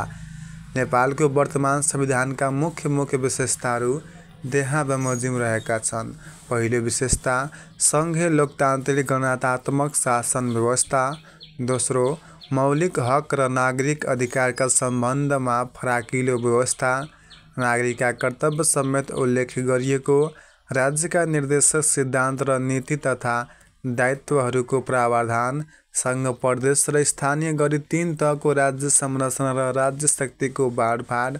7 प्रदेशको सङ्घीय संरचना। प्रधानमन्त्री प्रमुख कार्यकारी रहने व्यवस्था। प्रधानमन्त्रीले संसद विघटन गर्न नपाउने व्यवस्था गरिएको। केन्द्रमा बढीमा 25 सदस्यीय मन्त्री परिषदको व्यवस्था। मिश्रित निर्वाचन प्रणाली जस्तै प्रतिनिधि सभा र राष्ट्रिय सभा रहने। सङ्घीय संसद र प्रदेश सभा एक सदनात्मक व्यवस्थापिका रहने। संविधानमा नै केन्द्र, प्रदेश र स्थानीय सरकारको अधिकार क्षेत्र प्रष्ट रूपमा विभाजन गरिएको। स्वतन्त्र न्यायपालिका। केन्द्रमा सर्वोच्च अदालत र संवैधानिक इजलास रहने। प्रदेशहरूमा उच्च अदालतको व्यवस्था रहने। नेपाल धर्मनिरपेक्ष राज्यको रूपमा रहने। मधेसी, थारू, मुस्लिम, आदिवासी जनजातिका लागि छुट्टै आयोग सहित संवैधानिक निकायहरूको व्यवस्था। संसदका 2/3 बहुमतबाट संविधान सम्बोधन हुने व्यवस्था आदि महत्त्वपूर्ण मुख्य विशेषताहरू रहेका छन्। प्रश्न नम्बर 28 पूर्ववर्ती संविधानभन्दा यस संविधानमा रहेका पृथक विशेषताहरू उल्लेख गर्नुहोस्। संविधान सभाबाट निर्माण भएको नेपालको प्रथम संविधान। नेपालको संवैधानिक इतिहासमा अहिलेसम्मकै सबैभन्दा ठुलो संविधान, जसमा चाहिँ 35 भाग, 308 धारा र 9 अनुसूची समावेश गरिएका छन्। सङ्घ, प्रदेश र स्थानीय गरी 3 तहको राज्यको संरचना। नेपाललाई 7 प्रदेशको सङ्घीय संरचना अनुसार विभाजन गरी सङ्घीय लोकतान्त्रिक गणतन्त्रको स्थापना। राज्यका महत्त्वपूर्ण पदमा नियुक्तिको लागि वंशजको आधारमा नेपालको नागरिक हुनुपर्ने। पदाधिकारीहरूको नागरिकता सम्बन्धी विशेष व्यवस्था। आर्थिक, सामाजिक र सांस्कृतिक अधिकार उपयोग गर्न पाउने गरी गैर आवासीय नेपाली नागरिकता सम्बन्धी व्यवस्था। सार्क बाहेक मुलुकहरूको लागि मात्र है, यो जुन रहेको छ हाम्रो गैर आवासीय नेपाली नागरिकता सम्बन्धी व्यवस्था चाहिँ सार्क बाहेक मुलुकको नागरिकको लागि मात्र। सर्वोच्च अदालतमा संवैधानिक इजलासको व्यवस्था। मौलिक हक कार्यान्वयनको लागि आवश्यक कानुन 3 वर्षभित्र निर्माण गर्नुपर्ने व्यवस्था। निर्वाचनमा पराजित भएको व्यक्ति मन्त्री बन्न नपाउने व्यवस्था गरी जनादेशको सम्मान गरेको। प्रधानमन्त्रीले संसद विघटन गर्न नसक्ने व्यवस्था। 13 वटा संवैधानिक निकायहरूको व्यवस्था गरी संसदप्रति उत्तरदायी हुनुपर्ने व्यवस्था रहेको। प्रश्न नम्बर 29 नेपालको संविधानको प्रस्तावना भन्नाले के बुझ्नुहुन्छ? प्रस्तावनाको शाब्दिक अर्थ कुनै पुस्तक वा ग्रन्थको भूमिका, आरम्भ वा थालनी भनी नेपाली बृहत् शब्दकोशले उल्लेख गरेको छ। नेपालको संविधानको सन्दर्भमा संविधानको दस्तावेजको सुरुवाती अनुच्छेद वा भूमिकाको रूपमा प्रस्तावना लेखिएको छ। प्रस्तावनामा निम्न पक्षहरू समेटिएको छ: नेपालको स्वतन्त्रता, सार्वभौमिकता, अखण्डता, राष्ट्रिय एकता लगायतका विषयप्रति प्रतिबद्धता जनाइएको। राष्ट्रहित, लोकतन्त्र र परिवर्तनप्रति जनताको त्याग र बलिदानको सम्मान गरिएको। सामन्ती, निरङ्कुश, केन्द्रीकृत व्यवस्थाद्वारा सिर्जित विभेदको अन्त्य गर्ने प्रतिबद्धता व्यक्त। बहुजातीय, बहुभाषिक, बहुधार्मिक लगायतको विविधतामा एकता। सामाजिक आर्थिक समानता, समावेशी प्रजातन्त्रका लागि सङ्कल्प गरिएको। नागरिक स्वतन्त्रता, बालिग मताधिकार, मानव अधिकार लगायतका लोकतान्त्रिक मूल्य र मान्यताको निर्माण गर्ने उद्देश्य राखिएको छ। सङ्घीय लोकतान्त्रिक गणतन्त्रात्मक शासन व्यवस्था मार्फत दिगो शान्ति, सुशासन, विकास र समृद्धिको आकाङ्क्षा पुरा गर्ने लक्ष्य राखिएको छ। प्रश्न नम्बर 30 नेपालको राष्ट्रिय गान, निशान, छाप र विभिन्न राष्ट्रिय चिन्हहरूको सम्बन्धमा गरिएको व्यवस्था उल्लेख गर्नुहोस्। नेपालको संविधानको धारा 9 को उपधारा 1 मा उल्लेख गरिएको छ के को बारेमा राष्ट्रिय गानको बारेमा सयथुङ्गा फुल्का हामी। नेपालको राष्ट्रिय गान संविधानको अनुसूची 2 मा उल्लेख गरिएको छ। नेपालको संविधानको धारा 9 को उपधारा 2 मा उल्लेख गरिएको निशान छाप संविधानको अनुसूची 3 मा उल्लेख गरिएको छ। नेपालको राष्ट्रिय फूल लालीगुराँस, राष्ट्रिय रङ सिमरिक र राष्ट्रिय जनावर गाई र राष्ट्रिय पंक्षी डाँफे भनी संविधानको धारा 9 को उपधारा 3 मा उल्लेख गरिएको छ। प्रश्न नम्बर 31 राष्ट्रको सम्बन्धमा संविधानमा भएको व्यवस्था बारेमा उल्लेख गर्नुहोस्। नेपालको संविधानको धारा 3 मा राष्ट्रको सम्बन्धमा भएको व्यवस्था अनुसार बहुजातीय, बहुभाषिक, बहुधार्मिक, बहुसांस्कृतिक विशेषता युक्त भौगोलिक विविधतामा रहेको समान आकांक्षा र नेपालको राष्ट्रिय स्वतन्त्रता, भौगोलिक अखण्डता, राष्ट्रिय हित तथा समृद्धिप्रति आस्थावान रही एकताको सूत्रमा आबद्ध सबै नेपाली जनता समग्रमा राष्ट्र हो भनी उल्लेख गरिएको छ। प्रश्न नम्बर 32 नेपाल राज्यको सम्बन्धमा नेपालको संविधानमा भएको व्यवस्था बारेमा उल्लेख गर्नुहोस्। उत्तर रहेको छ नेपालको संविधानको धारा 4 मा नेपाल राज्यको सम्बन्धमा स्पष्ट पारिएको छ। उक्त धारामा कुन धारामा धारा 4 मा भएको व्यवस्था अनुसार नेपाल स्वतन्त्र, अविभाज्य, सर्वसत्ता सम्पन्न, धर्मनिरपेक्ष, समावेशी, लोकतन्त्रात्मक, समाजवाद उन्मुख, संघीय लोकतान्त्रिक, गणतन्त्रात्मक राज्य हो र नेपालको क्षेत्र देहा बमोजिम हुने भन्ने उल्लेख गरिएको छ। कुन कुन क्षेत्र? एउटा रहेको छ क मा यो संविधान प्रारम्भ हुँदाको बखतको क्षेत्र, अर्को यो संविधान प्रारम्भ भएपछि प्राप्त हुने क्षेत्र। प्रश्न नम्बर 33 महत्त्वपूर्ण छ, टिप्पणी गर्नुहोला। राष्ट्रिय हितका आधारभूत विषयहरू के हुन्? उत्तर रहेको छ नेपालको संविधानको धारा 5 मा राष्ट्रिय हितको सम्बन्धमा स्पष्ट पारिएको छ। उक्त धारामा भएको व्यवस्था पहिलो व्यवस्था रहेको छ नेपालको स्वतन्त्रता, सार्वभौमसत्ता, भौगोलिक अखण्डता, राष्ट्रियता, स्वाधीनता, स्वाभिमान, नेपालीको हक हितको रक्षा, सीमानाको सुरक्षा र आर्थिक समुन्नति र समृद्धि नेपालको राष्ट्रिय हितका आधारभूत विषय हुनेछन्। दोस्रो रहेको छ राष्ट्र हित प्रतिकूलको आचरण र कार्य संघीय कानुन बमोजिम दण्डनीय हुनेछ। प्रश्न नम्बर 34 भाषा सम्बन्धमा नेपालको संविधानमा भएको व्यवस्था उल्लेख गर्नुहोस्। नेपालको संविधानको धारा 6 मा नेपालमा बोलिने सबै मातृभाषाहरू राष्ट्रभाषा हुन् भने स्पष्ट पारिएको छ भने धारा 7 मा सरकारी कामकाजको भाषा सम्बन्धमा स्पष्ट पारिएको छ। उक्त धारामा भएको व्यवस्था अनुसार पहिलो व्यवस्था देवनागरी लिपिमा लेखिने नेपाली भाषा नेपालको सरकारी कामकाजको भाषा हुनेछ। दोस्रो नेपाली भाषाका अतिरिक्त प्रदेशले आफ्नो प्रदेशको बहुसङ्ख्यक जनताले बोल्ने एक वा एक भन्दा बढी अन्य राष्ट्रभाषालाई प्रदेश कानुन बमोजिम प्रदेशको सरकारी कामकाजको भाषा निर्धारण गर्न सक्नेछ। भाषा सम्बन्धी अन्य कुरा भाषा आयोगको सिफारिसमा नेपाल सरकारले निर्णय गरे बमोजिम हुनेछ। प्रश्न नम्बर 35 राष्ट्रिय झण्डाको सम्बन्धमा नेपालको संविधानमा भएको व्यवस्था के रहेको छ उल्लेख गर्नुहोस्। नेपालको संविधानको धारा 8 मा राष्ट्रिय झण्डाका सम्बन्धमा व्यवस्था गरिएको छ। उक्त धारामा नेपालको राष्ट्रिय झण्डाको आकार, प्रकार, रङ, झण्डामा रहने चिन्ह एवं सङ्केत लगायतका विषयमा स्पष्ट उल्लेख गर्दै लेखिएको छ। सिमरिक रङको भुइँ र गाढा नीलो रङको किनारा भएको दुई त्रिकोण अलिकति जोडिएको, माथिल्लो भागमा खुर्पे चन्द्रको बीचमा 16 मा 8 कोण देखिने सेतु आकार र तल्लो भागमा 12 कोण युक्त सूर्यको आकार अङ्कित भएको झण्डा नेपालको राष्ट्रिय झण्डा हो। नेपालको राष्ट्रिय झण्डा सो झण्डा बनाउन तरिका र त्यस सम्बन्धी अरू विवरण संविधानको अनुसूची 1 मा व्यवस्था गरिएको छ। प्रश्न नम्बर 36 नेपालको संविधानले गरेको नागरिकता सम्बन्धी व्यवस्था बारे लेख्नुहोस्। कुनै पनि नागरिकलाई नागरिकताबाट वञ्चित नगरिने र प्रादेशिक पहिचान सहितको सङ्घीय नागरिकताको व्यवस्था गरिएको छ। नेपालको संविधानले व्यवस्था गरेका नागरिकता सम्बन्धी व्यवस्था देहा अनुसार रहेका छन्। क वंशजको आधारमा नागरिकता, ख अङ्गीकृत नेपाली नागरिकता, ग समानार्थ नागरिकता, घ गैर आवासीय नेपाली नागरिकता। प्रश्न नम्बर 37 गैर आवासीय नेपाली नागरिकता भनेको कस्तो नागरिकता हो लेख्नुहोस्। विदेशी मुलुकको नागरिकता प्राप्त गरेको दक्षिण एसियाली क्षेत्रीय सहयोग सङ्गठनको सदस्य राष्ट्र बाहेकका देशमा बसोबास गरेको साबिकमा वंशजको आधार वा जन्मको आधारमा निज वा निजको बाबु वा आमा बाजे वा बज्यै नेपालको नागरिक रही पछि विदेशी मुलुकको नागरिकता प्राप्त गरेको व्यक्तिलाई सङ्घीय कानुन बमोजिम आर्थिक सामाजिक र सांस्कृतिक अधिकार उपयोग गर्न पाउने गरी नेपालको गैर आवासीय नागरिकता प्रदान गर्न सकिने व्यवस्था नेपालको वर्तमान संविधानले गरेको छ।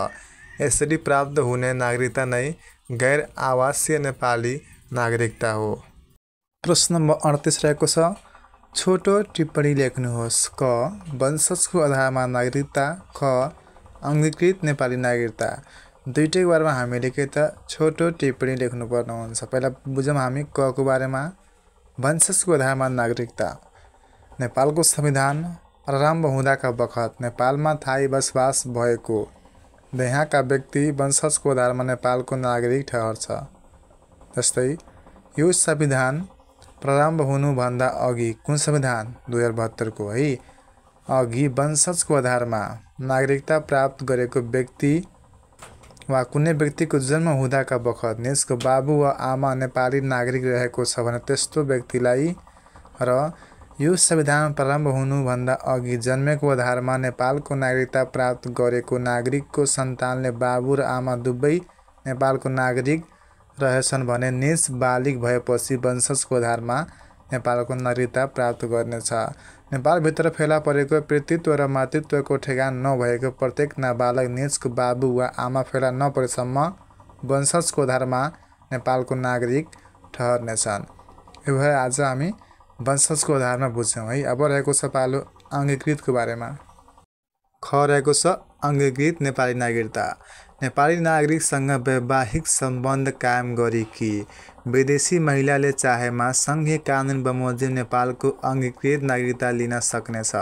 तर विदेशी नागरिकसँग विवाह गरेकी नेपाली महिला नागरिकबाट जन्मिएको व्यक्तिको हकमा निज नेपालमा नै थाई बसोबास गरेको र निजले विदेशी मुलुकको नागरिकता प्राप्त गरेको रहनेछ भने निजले सङ्घीय कानुन बमोजिम नेपालको अङ्गीकृत नागरिकता प्राप्त गर्न सक्नेछ।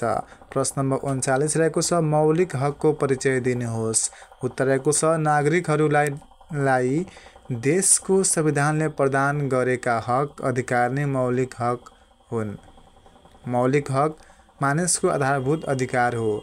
राज्यका काम कारबाहीबाट नागरिक अधिकारको कटौती हुन नसकोस् र भनी संविधानमा नै यी हकको सुनिश्चितता गरिएको हुन्छ।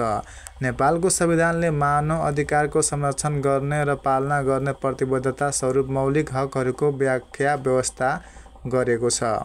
यी प्राकृतिक र नैसर्गिक रूपले मानिसले प्राप्त गर्ने अधिकारहरू हुन्। संविधानद्वारा प्रदत्त मौलिक हकको उल्लङ्घनमा सम्बन्धित देशले क्षतिपूर्ति सहित त्यस्तो हक प्राप्त गर्ने प्रत्याभूति गरेको हुन्छ। मौलिक हक हननमा संवैधानिक उपचार प्राप्त हुन्छ। नेपालको सन्दर्भमा नेपालको संविधानको भाग 3 को धारा 16 देखि 46 सम्म जम्मा हाम्रो 31 वटा मौलिक हकहरूको व्यवस्था रहेको छ है। धारा 16 देखि 46 सम्म कुन भागमा? भाग 3 मा। नेपालको संविधानको भाग 3 मा चाहिँ धारा 16 देखि 46 सम्म 31 वटा धाराहरू चाहिँ के त मौलिक हकहरूको व्यवस्था गरिएको छ। साथीहरू भिडियो मन परे लाइक गर्नु होला। साथी मन परे धेरै मन परे आफ्नो साथीभाइहरूसँग सेयर अवश्य गर्नु होला। केही मनमा जिज्ञासा सुझाव सल्लाह रहेको छ भने तपाईँ कमेन्ट गर्न सक्नुहुनेछ। प्रश्न नम्बर 40 मौलिक हकहरूको सूची उल्लेख गर्नुहोस्। नेपालको संविधानमा उल्लेख गरिएका मौलिक हकहरू यस प्रकार छन्। महत्त्वपूर्ण छ टिप्पणी गर्नुहोला। धारा 16 देखि 46 सम्म कुल हाम्रो 31 वटा धाराहरूको चाहिँ मौलिक हकभित्र व्यवस्था गरिएको छ। जुन चाहिँ धारा 16 मा लेखिएको छ त धारा 16 मा व्यवस्था गरिएको छ सम्मानपूर्वक बाँच्न पाउने हक। धारा 17 मा स्वतन्त्रताको हक, 18 मा समानताको हक, 19 मा सञ्चारको हक, 20 मा न्याय सम्बन्धी हक, 21 मा अपराध पीडितको हक, 22 मा यातना विरुद्धको हक, 23 मा निवारक नजरबन्द विरुद्धको हक, 24 मा छुवाछुत तथा भेदभाव विरुद्धको हक, 25मा सम्पत्तिको हक, 26मा धार्मिक स्वतन्त्रताको हक, धारा 27मा सूचनाको हक, 28मा गोपनीयताको हक, 29मा शोषण विरुद्धको हक, 30मा स्वच्छ वातावरणको हक, 31मा शिक्षा सम्बन्धी हक, भने 32मा भाषा तथा संस्कृतिको हक, 33मा रोजगारीको हक, 34मा श्रमको हक, 35मा स्वास्थ्य सम्बन्धी हक, 36मा खाद्य सम्बन्धी हक, 37मा आवासको हक, 38मा महिलाको हक, 39मा बालबालिकाको हक, 40मा दलितको हक, 41मा ज्येष्ठ नागरिकको हक, धारा 42मा सामाजिक न्यायको हक, 43मा सामाजिक सुरक्षाको हक, 44मा उपभोक्ताको हक, 45मा देश निकाला विरुद्धको हक, धारा 46मा संवैधानिक उपचारको हक। साथीहरू, यो मौलिक हकहरू एकदमै महत्त्वपूर्ण छ। धेरै पटक सोधेको प्रश्न छन् यस मौलिक हकहरूको बारेमा। त्यस कारणले गर्दा मौलिक हकहरू जुन छन् 31वटा, धारा 16 देखि 46सम्म अवश्य नै याद गर्नुहोला। साथै टिपेर समयको सदुपयोग आफ्नो पढ्ने रुममा, स्टडी रुममा के त अवश्य वालहरूमा टाँच्नुहोला, किनकि तपाईँको मानसिक छाप वर्षमा तपाईँलाई याद गर्न सहज पुग्नेछ। प्रश्न नम्बर 41 रहेको छ, नेपालको वर्तमान संविधानमा थप भएका मौलिक हकहरू के हुन् उल्लेख गर्नुहोस्। नेपालको अन्तरिम संविधान 2063 भन्दा वर्तमान नेपालको संविधान 2072मा थप भएका मौलिक हकहरू कुन कुन त? सम्मानपूर्वक बाँच्न पाउने हक धारा 16, अपराध पीडितको हक धारा 21, भाषा तथा संस्कृतिको हक धारा 32, स्वास्थ्य सम्बन्धी हक धारा 35 र खाद्य सम्बन्धी हक धारा 36, आवासको हक धारा 37, दलितको हक धारा 40, ज्येष्ठ नागरिकको हक धारा 41, सामाजिक सुरक्षाको हक धारा 43, उपभोक्ताको हक धारा 44। यी धाराहरू चाहिँ नेपालको अन्तरिम संविधान 2063मा थिएनन्, तर नेपालको संविधान 2072मा थप भएका मौलिक हकहरू हुन्। अवश्य टिप्पणी गर्नुहोला। प्रश्न नम्बर 42, नेपाली नागरिकलाई मात्र प्राप्त हुने मौलिक हकहरू कुन कुन हुन् उल्लेख गर्नुहोस्। साथीहरू, जम्मा हाम्रो मौलिक हकहरू कति रहेका छन्? कति? 31वटा। धारा 16 देखि लिएर 46सम्म चाहिँ हाम्रो 31 मौलिक हकहरू रहेका छन्, जसमध्ये यस्ता केही रहेका छन् मौलिक हकहरू जुन चाहिँ नेपाली नागरिकलाई मात्र प्राप्त हुन्छ। त्यसको बारेमा लेखौँ, हामी बुझौँ है। यस्ता कुन मौलिक हकहरू रहेका छन् जुन नेपाली नागरिकलाई मात्र प्राप्त हुन्छन्? नेपाली नागरिकलाई मात्र प्राप्त हुने मौलिक हकहरूलाई निम्नानुसार उल्लेख गरिएको छ, जस्तै स्वतन्त्रताको हक, समानताको हक, यी हक चाहिँ नेपाली नागरिकले मात्र पाउँछन्। देश निकाला विरुद्धको हक, खाद्य सम्बन्धी हक, दलितको हक, सूचनाको हक, स्वच्छ वातावरणको हक, शिक्षा सम्बन्धी हक, सामाजिक न्यायको हक, सामाजिक सुरक्षाको हक, ज्येष्ठ नागरिकको हक, स्वास्थ्य सम्बन्धी हक, रोजगारीको हक, बालबालिकाको हक, श्रमको हक, आवासको हक। साथीहरू, यी हामीले निम्न हकहरू चाहिँ, निम्न मौलिक हकहरू चाहिँ नेपाली नागरिकले मात्र प्राप्त गर्छन्। प्रश्न नम्बर 43 रहेको छ, सम्मानपूर्वक बाँच्न पाउने हक बारे लेख्नुहोस्। यसको उत्तर रहेको छ, वर्तमान संविधानले छुट्टै हकको रूपमा स्थापित गरेको महत्त्वपूर्ण हक सम्मानपूर्वक बाँच्न पाउने हक हो। नेपालको संविधानको भाग 3 को धारा 16मा भएको व्यवस्था अनुसार सम्मानपूर्वक बाँच्न पाउने हकलाई देहानुसार स्पष्ट पार्न सकिनेछ। जस्तै प्रत्येक नागरिकलाई सम्मानपूर्वक बाँच्न पाउने हक हुनेछ र कसैलाई पनि मृत्युदण्डको सजाय दिने गरी कानुन बनाइने छैन। अर्थात् नेपालमा हाम्रो कुनै पनि व्यक्तिलाई मृत्युदण्ड दिइँदैन। प्रश्न नम्बर 44, स्वतन्त्रताको हक बारे कस्तो व्यवस्था छ लेख्नुहोस्। नेपालको संविधानको धारा 17मा स्वतन्त्रताको हकको सम्बन्धमा उल्लेख गरिएको छ। उक्त धाराको उपधारा 1मा भएको व्यवस्था अनुसार कानुन बमोजिम बाहेक कुनै पनि व्यक्तिलाई व्यक्तिगत स्वतन्त्रताबाट वञ्चित गरिने छैन। यसै धाराको उपधारा 2ले प्रत्येक नागरिकलाई देहाको स्वतन्त्रताको हुने व्यवस्था उल्लेख गरेको छ।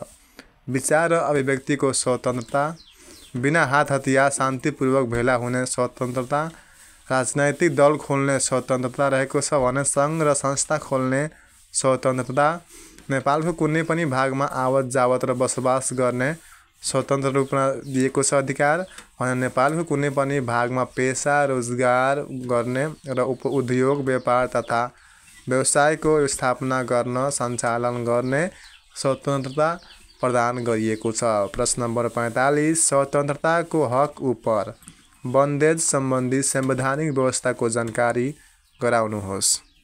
जसको उत्तर रहेको छ भाग 3 को धारा 17 को उपधारा 2 को प्रतिबन्धात्मक व्यवस्थाको खण्ड 1 देखि 6 सम्मका संवैधानिक व्यवस्थाका आधारमा स्वतन्त्रताको हक उपर बन्देज सम्बन्धी व्यवस्थालाई त्यहाँ बमोजिम उल्लेख गरिएको छ।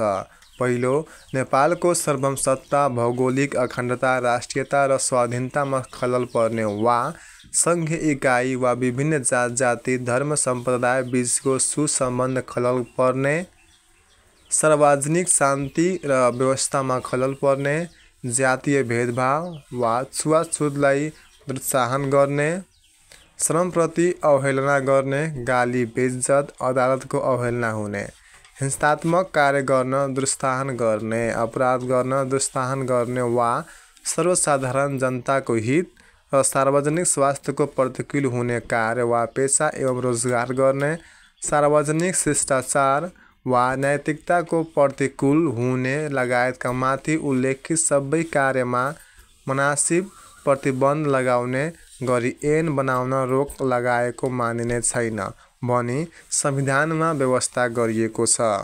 प्रश्न नम्बर 46 समानताको हक बारे लेख्नुहोस्। नेपालको संविधानको धारा 18 मा भएको स्वतन्त्रताको हक यस प्रकार रहेका छन्। सबै नागरिक कानुनको दृष्टिमा समान हुनेछन्।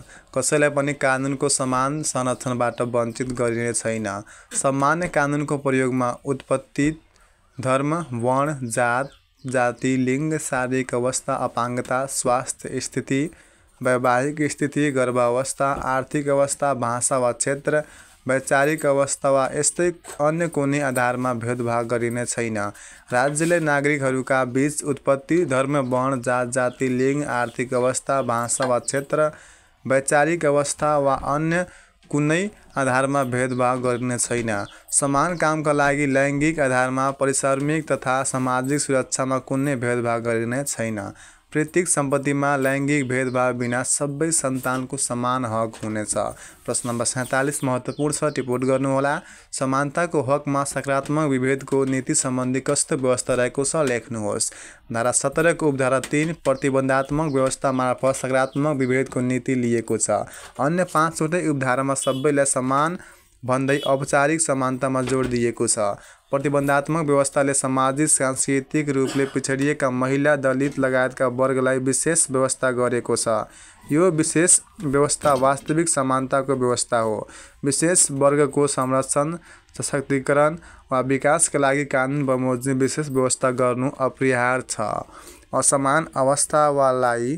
असमान अवस्थाका लागि एउटै होइन, भिन्न र विशेष व्यवस्थाले न्याय कायम गर्न सकिन्छ भन्ने मान्यता सकारात्मक विभेद हो। प्रश्न नम्बर 48 रहेको छ, कसलाई कानुन बमोजिम विशेष व्यवस्था गर्न रोक लगाएको मानिने छैन लेख्नुहोस्। यसको उत्तर रहेको छ नेपालको संविधानको भाग 3 को धारा 18 को उपधारा 3 को प्रतिबन्धात्मक व्यवस्था अनुसार देहाका वर्गका नागरिकको संरक्षण, सशक्तिकरण वा विकासका लागि कानुन बमोजिम विशेष व्यवस्था गर्न रोक लगाइएको मानिने छैन। कुन कुन त यस्तै महिला, दलित, आदिवासी जनजाति, मधेसी, थारू, मुस्लिम, उत्पीडित वर्ग, पिछडा वर्ग, अल्पसङ्ख्यक, सीमान्तकृत, किसान, श्रमिक, युवा, बालबालिका, ज्येष्ठ नागरिक, लैङ्गिक तथा यौनिक अल्पसङ्ख्यक, अपाङ्गता भएका व्यक्ति, गर्भावस्थाका व्यक्ति, अशक्त वा असहाय, पिछडिएको क्षेत्र र आर्थिक रूपले विपन्न, खस आर्य। प्रश्न नम्बर 49 रहेको छ, सञ्चारको हक बारेमा लेख्नुहोस्। यसको उत्तर रहेको छ नेपालको संविधानको धारा 19 मा सञ्चारको हकको सम्बन्धमा यस प्रकार उल्लेख गरिएको छ। जस्तै विद्युतीय प्रकाशन, प्रसारण तथा छापा लगायतका जुनसुकै माध्यमबाट कुनै समाचार, सम्पादकीय लेख, रचना वा अन्य कुनै पाठ्य, श्रव्य दृश्य सामग्रीको प्रकाशन तथा प्रसारण गर्न वा सूचना प्रवाह गर्न वा छाप्न पूर्व प्रतिबन्ध लगाइने छैन। तर नेपाल सरकारको सार्वभौमसत्ता, भौगोलिक अखण्डता, राष्ट्रियता लगायतका अन्य विषयमा प्रतिबन्ध लगाउने गरी ऐन बनाउन रोक लगाएको मानिने छैन। दोस्रो रहेको छ कुनै श्रव्य दृश्य वा विद्युतीय उपकरणको माध्यम वा छापाखानाबाट कुनै समाचार, लेख, सम्पादकीय रचना, सूचना वा अन्य कुनै सामग्री मुद्रण वा प्रकाशन प्रसारण गरे वा छापे बापत त्यस्तो सामग्री प्रकाशन प्रसारण गर्ने वा छाप्ने रेडियो, टेलिभिजन, अनलाइन वा अन्य कुनै किसिमको डिजिटल वा विद्युतीय उपकरण, छापा वा अन्य सञ्चार माध्यमलाई बन्द, जफत वा दर्ता, खारेज वा त्यस्तो सामग्री जफत गरिने छैन। तेस्रो, कानुन बमोजिम बाहेक कुनै छापा, विद्युतीय प्रसारण तथा टेलिफोन लगायतका सञ्चार साधनलाई अवरुद्ध गरिने छैन। प्रश्न नम्बर 50 रहेको छ सञ्चारको हकको प्रचलन र प्रयोग गर्दा कस्ता क्रियाकलापलाई प्रतिबन्ध लगाउन सकिने व्यवस्था गरिएको छ भने यसको उत्तर रहेको छ नेपालको सार्वभौमसत्ता, भौगोलिक अखण्डता, राष्ट्रियता वा सङ्घीय इकाइ बीचको सुसम्बन्ध वा विभिन्न जात, जाति, धर्म वा सम्प्रदाय बीचको सुसम्बन्ध खलल गर्ने वा खलल पर्ने, राज्यद्रोह, गाली, बेइज्जती वा अदालतको अवहेलना गर्ने र जातीय छुवाछुत एवं लैङ्गिक भेदभावलाई प्रोत्साहन गर्ने वा सार्वजनिक शिष्टाचार, नैतिकताको प्रतिकूल कार्य गर्ने, श्रमप्रति अवहेलना गर्ने र जातीय छुवाछुत एवं लैङ्गिक भेदभावलाई प्रोत्साहन गर्ने कार्यमा मनासिब प्रतिबन्ध लगाउने गरी ऐन बनाउन रोक लगाएको मानिने छैन भनी धारा 19 मा स्पष्ट उल्लेख गरिएको छ। प्रश्न नम्बर 51 न्याय सम्बन्धी हक बारेमा लेख्नुहोस्। उत्तर रहेको छ नेपालको संविधानको भाग 3 को धारा 20 अनुसार न्याय सम्बन्धी हकलाई त्यहाँ अनुसार स्पष्ट पार्न सकिन्छ। जस्तै पहिलो रहेको छ व्यवस्था सम्बन्धी अथवा हक न्याय सम्बन्धी हकलाई पहिलो रहेको छ कुनै पनि व्यक्तिलाई पक्राउ भएको कारण सहितको सूचना नदिई थुनामा राखिने छैन। पक्राउ परेकाले रोजेको कानुन व्यवसायीसँग सल्लाह लिन पाउने र त्यस्तो राय सल्लाह गोप्य रहनेछ। तर शत्रु देशको नागरिकमा यो लागू हुने छैन। यो नियम चाहिँ शत्रु देशको नागरिकहरूमा लागू हुँदैन। तेस्रो रहेको छ पक्राउ गरिएको स्थान वा समयबाट बाटोको म्याद बाहेक 24 घण्टाभित्र मुद्दा हेर्ने अधिकारी समक्ष उपस्थित गराउनु पर्ने र निजको आदेश बिना थुनामा राखिने छैन। कसको आदेश बिना? मुद्दा हेर्ने अधिकारीको बिना आदेश चाहिँ कुनै पनि व्यक्तिलाई पक्राउ परेको व्यक्तिलाई के त थुनामा राखिने छैन। तर निवारक नजरबन्दमा रहेको र शत्रु देशको नागरिकमा यो व्यवस्था लागू हुने छैन। चौथो रहेको छ प्रचलित कानुनले सजाय नहुने विषयमा र कानुनमा तोकिए भन्दा बढी सजाय दिइने छैन। पाँचौं कसुर प्रमाणित नभएसम्म कसुरदार मानिने छैन। छैठौं एकै कसुरमा एक पटक भन्दा बढी मुद्दा चलाइने वा सजाय दिइने छैन। सातौं आफ्नो विरुद्ध साक्षी हुन बाध्य पारिने छैन। आठौं प्रत्येक व्यक्तिलाई निज विरुद्ध गरिएको कारबाहीको जानकारी पाउने हक हुनेछ। नौमा प्रत्येक व्यक्तिलाई स्वतन्त्र, निष्पक्ष र सक्षम अदालत वा न्यायिक निकायबाट स्वच्छ सुनवाईको हक हुनेछ। 10 असमर्थ पक्षलाई कानुन बमोजिम निःशुल्क कानुनी सहायता पाउने हक हुन्छ। जुन सरकारी वकिलको कार्यालय हुन्छ त्यहाँबाट के त निःशुल्क कानुनी सहायता पाउने हक हुनेछ। प्रश्न नम्बर 52 अपराध पीडितको हक बारे लेख्नुहोस्। उत्तर रहेको छ वर्तमान संविधानले थप गरेको नयाँ हकको रूपमा यो हकलाई बुझिन्छ। कुन हकलाई? अपराध पीडितको हकलाई। किनभने यो 2063 को संविधानमा थिएन तर 2072 को मा छ। नेपालको संविधानको भाग 3 को धारा 21 मा भएको व्यवस्था अनुसार अपराध पीडितको हक बारे निम्न अनुसार व्यवस्था रहेका छन्।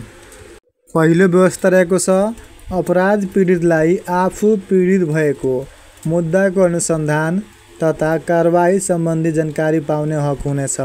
दोस्रो व्यवस्था अपराध पीडितलाई कानुन बमोजिम सामाजिक पुनर्स्थापना र क्षतिपूर्ति सहितको न्याय पाउने हक हुनेछ। प्रश्न नम्बर 53 यातना विरुद्धको हक सम्बन्धमा के व्यवस्था छ लेख्नुहोस्। 2063 सालको संविधानबाट मौलिक हकको रूपमा स्थापित यस हकलाई कुन हकलाई यातना विरुद्धको हकलाई नेपालको संविधानको भाग 3 को धारा 22 मा उल्लेख गरिएको छ।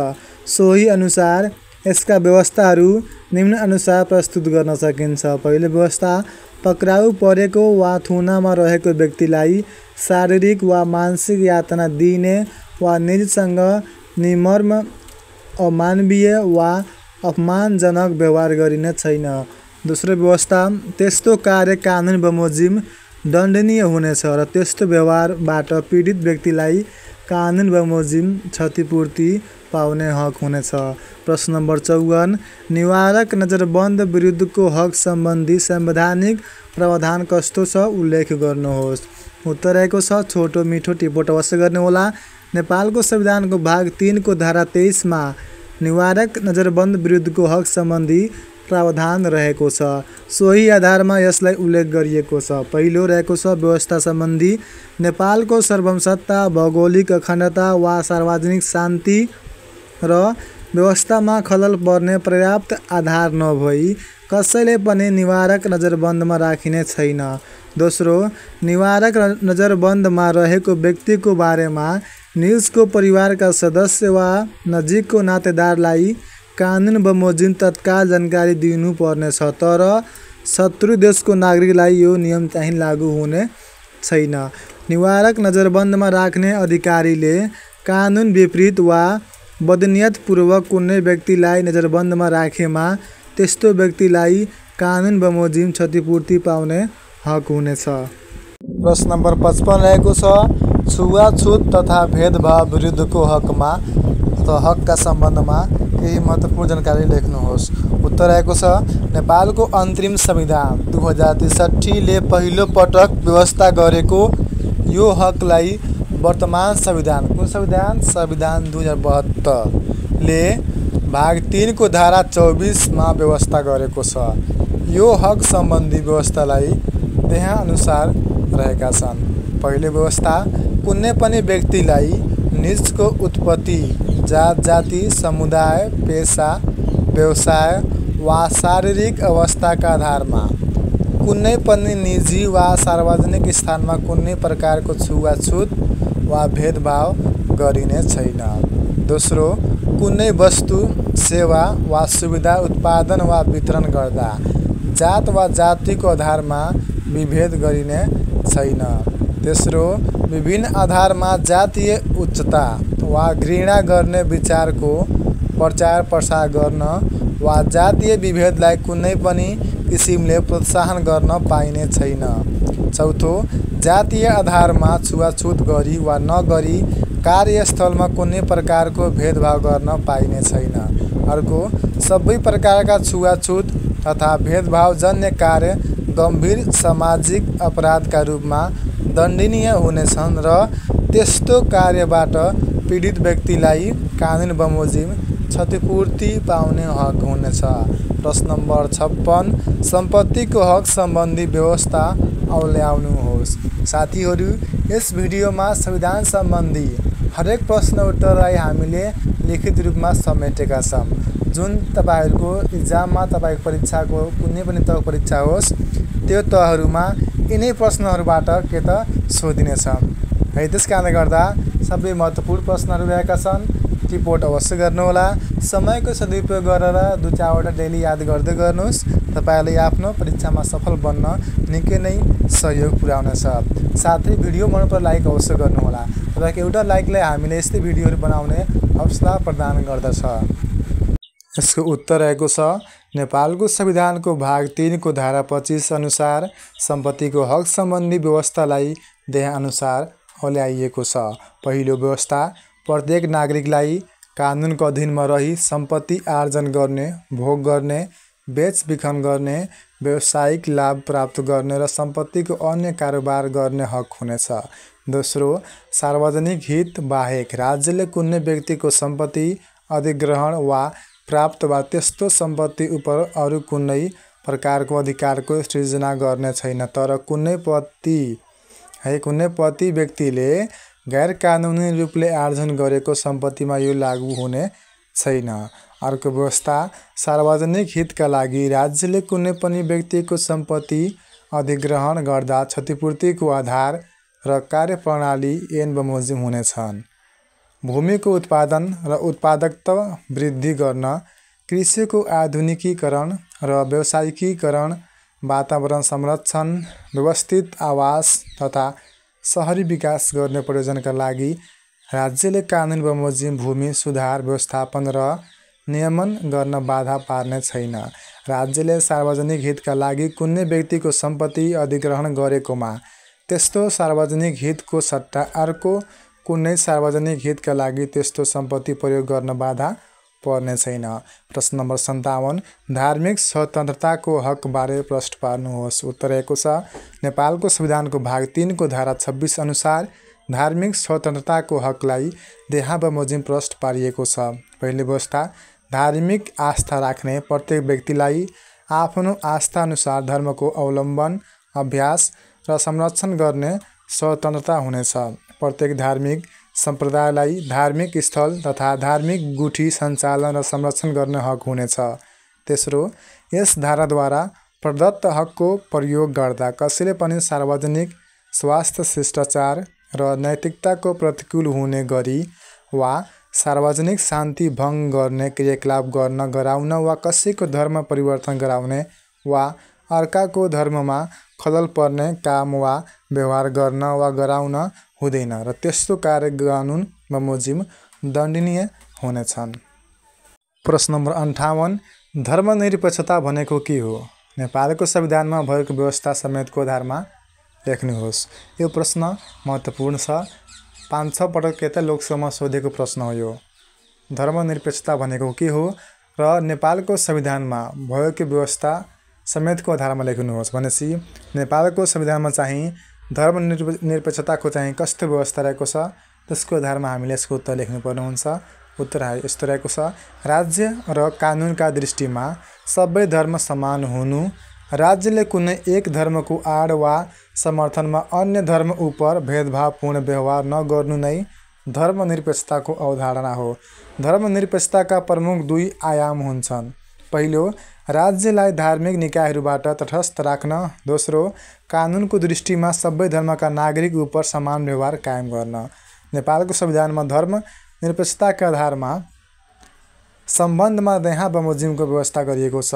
पहिलो व्यवस्था, नेपालको संविधानको धारा 4 मा भनिए अनुसार नेपाल एक धर्मनिरपेक्ष राष्ट्र हुने उल्लेख गरिएको छ। सोही धारामा धर्मनिरपेक्षतालाई परिभाषित गर्दै भनिएको छ कि धर्मनिरपेक्षता भन्नाले सनातनदेखि चलिआएको धर्म, संस्कृतिको संरक्षण लगायत धार्मिक सांस्कृतिक स्वतन्त्रता सम्झिनु पर्दछ। दोस्रो व्यवस्था, धर्ममा आस्था राख्ने प्रत्येक व्यक्तिलाई धर्मको अवलम्बन, अभ्यास र संरक्षण गर्न पाउने भने गरी धर्मनिरपेक्षतालाई उल्लेख गरिएको छ। तेस्रो, धार्मिक सवालमा राज्यको भूमिका तटस्थ रहने गरी संविधानमा व्यवस्था गरिएको छ। प्रश्न नम्बर 59, सूचनाको हक बारेमा लेख्नुहोस्। उत्तर रहेको छ विक्रम सम्वत 2047 सालको संविधानले मौलिक हकको रूपमा मान्यता दिएको यस हकलाई नेपालको संविधानको भाग 3 को धारा 27 मा व्यवस्था गरिएको छ। यस सम्बन्धी व्यवस्था निम्न अनुसार रहेका छन्। जस्तै, प्रत्येक नागरिकलाई आफ्नो वा सार्वजनिक सरोकारको कुनै पनि विषयको सूचना माग्ने र पाउने हक हुनेछ। तर कानुन बमोजिम गोप्य राख्नुपर्ने सूचनाको जानकारी दिन कसैलाई बाध्य पारिने छैन। प्रश्न नम्बर 60, गोपनीयताको हकबारे लेख्नुहोस्। उत्तर रहेको छ नेपालको संविधानको भाग 3 धारा 28 मा गोपनीयताको हक सम्बन्धी मौलिक हकको व्यवस्था गरिएको छ। उक्त धारामा उल्लेख भए अनुसार कुनै पनि व्यक्तिको जीव, आवास, सम्पत्ति, लिखत, तथ्याङ्क, पत्राचार, चरित्र सम्बन्धी कुराहरूको गोपनीयता कानुनद्वारा तोकिएको अवस्थामा बाहेक अनतिक्रम्य हुनेछ। प्रश्न नम्बर 61 शोषण विरुद्धको हकबारे प्रकाश पार्नुहोस्। उत्तर रहेको छ नेपालको संविधानको धारा 29 मा शोषण विरुद्धको हकको व्यवस्था गरिएको छ। उक्त धारामा भएको व्यवस्था यहाँ बमोजिम उल्लेख गरिएको छ। पहिलो व्यवस्था प्रत्येक व्यक्तिलाई शोषण विरुद्धको हक हुनेछ। दोस्रो धर्म, प्रथा, परम्परा, संस्कार, प्रचलन वा अन्य कुनै आधारमा कुनै पनि व्यक्तिलाई कुनै किसिमको शोषण गर्न पाइने छैन। तेस्रो कसैले पनि बेचबिखन गर्न, दास वा बाधा बनाउन पाइने छैन। चौथो कसैले पनि निजको इच्छा विरुद्ध काममा लगाउन पाइने छैन, तर सार्वजनिक प्रयोजनका लागि नागरिकलाई राज्यले अनिवार्य सेवामा लगाउन सक्ने गरी कानुन बनाउन रोक लगाएको मानिने छैन। पाँचौं पीडितलाई पीडकबाट कानुन बमोजिम क्षतिपूर्ति पाउने हक हुनेछ। प्रश्न नम्बर 62 स्वच्छ वातावरणको हक बारेमा लेख्नुहोस्। उत्तर रहेको छ 2063 सालको संविधानले वातावरण तथा स्वास्थ्य सम्बन्धी हकलाई संयुक्त रूपमा उठान गरेकोमा वर्तमान संविधानले यसलाई भाग 3 को धारा 30 मा छुट्टै हकको व्यवस्थाका रूपमा गरेको छ, जस सम्बन्धी व्यवस्थाहरू देहाअनुसार हुनेछन्। पहिलो प्रत्येक नागरिकलाई स्वच्छ र स्वस्थ वातावरणमा बाँच्न पाउने हक हुनेछ। दोस्रो वातावरणीय प्रदूषण वा ह्रासबाट हुने क्षति वापत पीडितलाई प्रदूषकबाट कानुन बमोजिम क्षतिपूर्ति पाउने हक हुनेछ। तेस्रो राष्ट्रको विकास सम्बन्धी कार्यमा वातावरण र विकास बीच समुचित सन्तुलनका लागि आवश्यक कानुन व्यवस्था गर्न यस धाराले बाधा पुर्याएको मानिने छैन। प्रश्न नम्बर 63 शिक्षा सम्बन्धी व्यवस्था संविधानमा कस्तो छ त्यो लेख्नुहोस्। उत्तर रहेको छ नेपालको संविधानको भाग 3 को धारा 31 मा शिक्षा सम्बन्धी हकको व्यवस्था रहेको छ र सो अनुसार यस सम्बन्धी व्यवस्थालाई निम्नानुसार उल्लेख गर्न सकिन्छ। पहिलो व्यवस्था प्रत्येक नागरिकलाई आधारभूत शिक्षामा पहुँचको हक हुनेछ। दोस्रो प्रत्येक नागरिकलाई राज्यबाट आधारभूत तहसम्मको शिक्षा अनिवार्य र निःशुल्क तथा माध्यमिक तहसम्मको शिक्षा निःशुल्क पाउने हक हुनेछ। तेस्रो अपाङ्गता भएका र आर्थिक रूपले विपन्न नागरिकलाई कानुन बमोजिम निःशुल्क उच्च शिक्षा पाउने हक हुनेछ। चौथो दृष्टिविहीन नागरिकलाई ब्रेल लिपि तथा बहिरा र स्वर वा बोलाइ सम्बन्धी अपाङ्गता भएका नागरिकलाई साङ्केतिक भाषाको माध्यमबाट कानुन बमोजिम निःशुल्क शिक्षा पाउने हक हुनेछ। पाँचौं रहेको छ नेपालमा बसोबास गर्ने प्रत्येक नेपाली समुदायलाई कानुन बमोजिम आफ्नो मातृभाषामा शिक्षा पाउने र त्यसका लागि विद्यालय तथा शैक्षिक संस्था खोल्ने र सञ्चालन गर्ने हक हुनेछ। प्रश्न नम्बर 64 भाषा तथा संस्कृतिको हक बारेमा लेख्नुहोस्। उत्तर रहेको छ नेपालको संविधानको धारा 32 मा व्यवस्था भएको भाषा तथा संस्कृतिको हक यस प्रकार छ। पहिलो प्रत्येक व्यक्ति र समुदायलाई आफ्नो भाषा प्रयोग गर्ने हक हुनेछ। दोस्रो प्रत्येक व्यक्ति समुदायलाई आफ्नो समुदायको सांस्कृतिक जीवनमा सहभागी हुन पाउने हक हुनेछ। तेस्रो नेपालमा बसोबास गर्ने प्रत्येक नेपाली समुदायलाई आफ्नो भाषा, लिपि, संस्कृति, सांस्कृतिक सभ्यता र सम्पदाको संवर्धन र संरक्षण गर्ने हक हुनेछ। प्रश्न नम्बर 65 रोजगारीको हक सम्बन्धी लेख्नुहोस्। उत्तर रहेको छ नेपालको अन्तरिम संविधान 2063 ले रोजगारी तथा सामाजिक सुरक्षाको हक भन्दै संयुक्त रूपमा व्यवस्था गरेको यस हकलाई वर्तमान संविधानले धारा 33 मा छुट्टै हकको व्यवस्था गरेको छ। यस हकका सम्बन्धमा भएका व्यवस्थाहरू यहाँ बमोजिम हुनेछन्। पहिलो प्रत्येक नागरिकलाई रोजगारीको हक हुनेछ। रोजगारीको शर्त, अवस्था र बेरोजगार सहायता सङ्घीय कानुन बमोजिम हुनेछ। दोस्रो प्रत्येक नागरिकलाई रोजगारीको छनौट गर्न पाउने हक हुनेछ। प्रश्न नम्बर 66 वर्तमान संविधान अनुसार श्रमको हक सम्बन्धी व्यवस्था उल्लेख गर्नुहोस्। उत्तर रहेको छ नेपालको संविधानको भाग 3 को धारा 34 अनुसार श्रमको हक सम्बन्धी व्यवस्था देहा अनुसार उल्लेख गरिएको छ। पहिलो प्रत्येक श्रमिकलाई उचित श्रम अभ्यासको हक हुनेछ। दोस्रो प्रत्येक श्रमिकलाई उचित प्रशासनिक सुविधा तथा योगदानमा आधारित सामाजिक सुरक्षाको हक हुनेछ। तेस्रो प्रत्येक श्रमिकलाई कानुन बमोजिम ट्रेड युनियन खोल्ने, त्यसमा सहभागी हुने तथा सामूहिक सौदाबाजी गर्न पाउने हक हुनेछ। प्रश्न नम्बर 67 स्वास्थ्य सम्बन्धी हक बारे लेख्नुहोस्। साथीहरू यो प्रश्न चाहिँ धेरै पटक सोधेको प्रश्न हो, टिपोट अवश्य गर्नुहोला। नेपालको अन्तरिम संविधान 2063 ले वातावरण तथा स्वास्थ्य सम्बन्धी हक भनी धारा 16 मा पहिलो पटक मौलिक हकको मान्यता दिएको यस हकलाई वर्तमान संविधानले छुट्टै हकको रूपमा धारा 35 मा व्यवस्था गरेको छ। उक्त संवैधानिक व्यवस्था बमोजिम नै यस हक सम्बन्धी व्यवस्थालाई देहाअनुसार जानकारी गराइएको छ।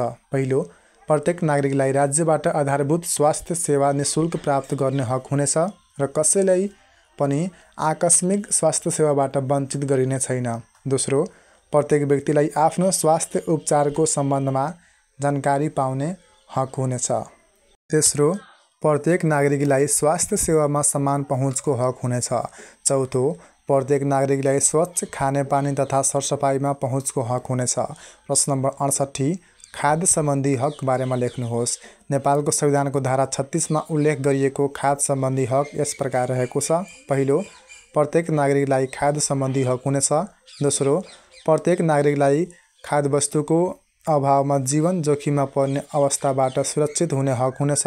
तेस्रो, प्रत्येक नागरिकलाई कानुन बमोजिम खाद्य सम्प्रभुताको हक हुनेछ। प्रश्न नम्बर 69 आवासको हक बारे संविधानमा के व्यवस्था छ? उत्तर रहेको छ नेपालको संविधानको धारा 37 मा उल्लेख गरिएको आवासको हक सम्बन्धी व्यवस्था यस प्रकार रहेको छ। पहिलो, प्रत्येक नागरिकलाई उपयुक्त आवासको हक हुनेछ। दोस्रो, कानुन बमोजिम बाहेक कुनै पनि नागरिकलाई निजको स्वामित्वमा रहेका वासस्थानबाट हटाइने वा अतिक्रमण गरिने छैन। प्रश्न नम्बर 70 महिलाको हक बारेमा लेख्नुहोस्। नेपालको संविधानको धारा 38 मा उल्लेख गरिएको महिलाको हक सम्बन्धी व्यवस्था यस प्रकार रहेको छ। पहिलो, प्रत्येक नागरिकलाई अथवा प्रत्येक महिलालाई लैङ्गिक भेदभाव बिना समान वंशीय हक हुनेछ। दोस्रो, प्रत्येक महिलालाई सुरक्षित मातृत्व र प्रजनन स्वास्थ्य सम्बन्धी हक हुनेछ। तेस्रो, महिला विरुद्ध धार्मिक, सामाजिक, सांस्कृतिक परम्परा, प्रचलन वा अन्य कुनै आधारमा शारीरिक, मानसिक, यौनजन्य, मनोवैज्ञानिक वा अन्य कुनै किसिमको हिंसाजन्य कार्यमा शोषण गरिने छैन। त्यस्तो कार्य कानुन बमोजिम दण्डनीय हुनेछ र पीडितलाई कानुन बमोजिम क्षतिपूर्ति पाउने हक हुनेछ। चौथो, राज्यका सबै निकायमा महिलालाई समानुपातिक समावेशी सिद्धान्तको आधारमा सहभागी हुने हक हुनेछ। पाँचौँ, महिलालाई शिक्षा, स्वास्थ्य, रोजगारी र सामाजिक सुरक्षाका सकारात्मक विभेदका आधारमा विशेष अवसर प्राप्त गर्ने हक हुनेछ। छैठौँ, सम्पत्ति तथा पारिवारिक मामिलामा दम्पतिको समान हक हुनेछ। प्रश्न नम्बर 71 बालबालिकाको हक बारेमा लेख्नुहोस्। नेपालको संविधान नेपालको अन्तरिम संविधान 2063 बाट मौलिक हकको मान्यता दिएको यस हकलाई वर्तमान संविधानको भाग 3 को धारा 39 मा व्यवस्था गरिएको छ। यस हक सम्बन्धी संवैधानिक व्यवस्था देहाँ बमोजिम छन्। पहिलो, प्रत्येक बालबालिकालाई आफ्नो पहिचान सहित नामकरण र जन्मदर्ताको हक हुनेछ। दोस्रो, प्रत्येक बालबालिकालाई परिवार तथा राज्यबाट शिक्षा, स्वास्थ्य, पालन पोषण, उचित सेवा, खेलकुद, मनोरञ्जन तथा स्वाङ्गिण व्यक्तित्व विकासको हक हुनेछ। तेस्रो, प्रत्येक बालबालिकालाई प्रारम्भिक बाल विकास तथा बाल सहभागिताको हक हुनेछ। चौथो, कुनै पनि बालबालिकालाई कल कारखाना, खानी वा यस्तै अन्य जोखिमपूर्ण काममा लगाउन पाइने छैन। पाँचौँ, कुनै पनि बालबालिकालाई बाल विवाह, गैरकानुनी ओसार प्रसार र अपहरण गर्न वा बन्द राख्न पाइने छैन। छैठौँ रहेको छ कुनै पनि बालबालिकालाई सेवा, प्रहरी वा सशस्त्र समूहमा भर्ना वा प्रयोग गर्न वा सांस्कृतिक वा धार्मिक प्रचलनका नाममा कुनै पनि माध्यम वा प्रकारले दुर्व्यवहार, उपेक्षा वा शारीरिक, मानसिक, यौनजन्य वा अन्य कुनै प्रकारको शोषण गर्न वा अनुचित प्रयोग गर्न पाइने छैन। सातौँ, कुनै पनि बालबालिकालाई घर, विद्यालय वा अन्य जुनसुकै स्थान र अवस्थामा शारीरिक, मानसिक वा अन्य कुनै किसिमको यातना दिन पाइने छैन। आठौँ, प्रत्येक बालबालिकालाई बाल अनुकूल न्यायको हक हुनेछ। असहाय, अनाथ, अपाङ्गता भएका, द्वन्द्व पीडित, विस्थापित एवं जोखिममा रहेका बालबालिकालाई राज्यबाट विशेष संरक्षण र सुविधा पाउने हक हुनेछ। 10 उल्लेखित विपरीतका कार्य कानुन बमोजिम दण्डनीय हुनेछन् र त्यस्तो कार्यबाट पीडित बालबालिकालाई पीडकबाट कानुन बमोजिम क्षतिपूर्ति पाउने हक हुनेछ। प्रश्न नम्बर 72 दलितको हक बारेमा लेख्नुहोस्। नेपालको संविधानको धारा 40मा उल्लेख गरिएको दलितको हक सम्बन्धी व्यवस्था देहा बमोजिम रहेको छ। पहिलो व्यवस्था राज्यका सबै निकायमा दलितलाई समानुपातिक समावेशी सिद्धान्तको आधारमा सहभागी हुने हक हुनेछ। सार्वजनिक सेवा लगायतका रोजगारीका अन्य क्षेत्रमा दलित समुदायको सशक्तिकरण, प्रतिनिधित्व र सहभागिताका लागि कानुन बमोजिम विशेष व्यवस्था गरिनेछ। दोस्रो, दलित विद्यार्थीलाई प्राथमिकदेखि उच्च शिक्षासम्म कानुन बमोजिम छात्रवृत्ति सहित निःशुल्क शिक्षाको व्यवस्था गरिनेछ। प्राविधिक र व्यावसायिक उच्च शिक्षामा दलितका लागि कानुन बमोजिम विशेष व्यवस्था गरिनेछ। तेस्रो, दलित समुदायलाई स्वास्थ्य र सामाजिक सुरक्षा प्रदान गर्न कानुन बमोजिम विशेष व्यवस्था गरिनेछ। चौथो, दलित समुदायलाई आफ्नो परम्परागत पेसा, ज्ञान, सिप र प्रविधिको प्रयोग, संरक्षण र विकास गर्ने हक हुनेछ। राज्यले दलित समुदायका परम्परागत पेसासँग सम्बन्धित आधुनिक व्यवसायमा उनीहरूलाई प्राथमिकता दिई त्यसका लागि आवश्यक पर्ने सिप र स्रोत उपलब्ध गराउनेछन्। पाँचौँ, राज्यले भूमिहीन दलितलाई कानुन बमोजिम एकपटक जमिन उपलब्ध गराउनु पर्नेछ। राज्यले आवासविहीन दलितलाई कानुन बमोजिम बसोबासको व्यवस्था गर्नेछ। दलित समुदायलाई यस धाराद्वारा प्रदत्त सुविधा दलित महिला, पुरुष र सबै समुदायमा रहेका दलितहरूले समानुपातिक रूपमा प्राप्त गर्ने गरी न्यायोचित वितरण गर्नु पर्नेछ।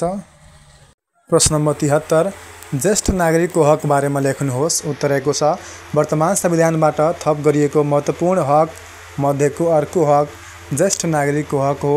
ज्येष्ठ नागरिक राष्ट्रका सम्पदा हुन् भन्ने तथ्यलाई आत्मसात गर्दै वर्तमान संविधानको भाग 3 को धारा 41मा यस हक सम्बन्धी व्यवस्था गरिएको छ।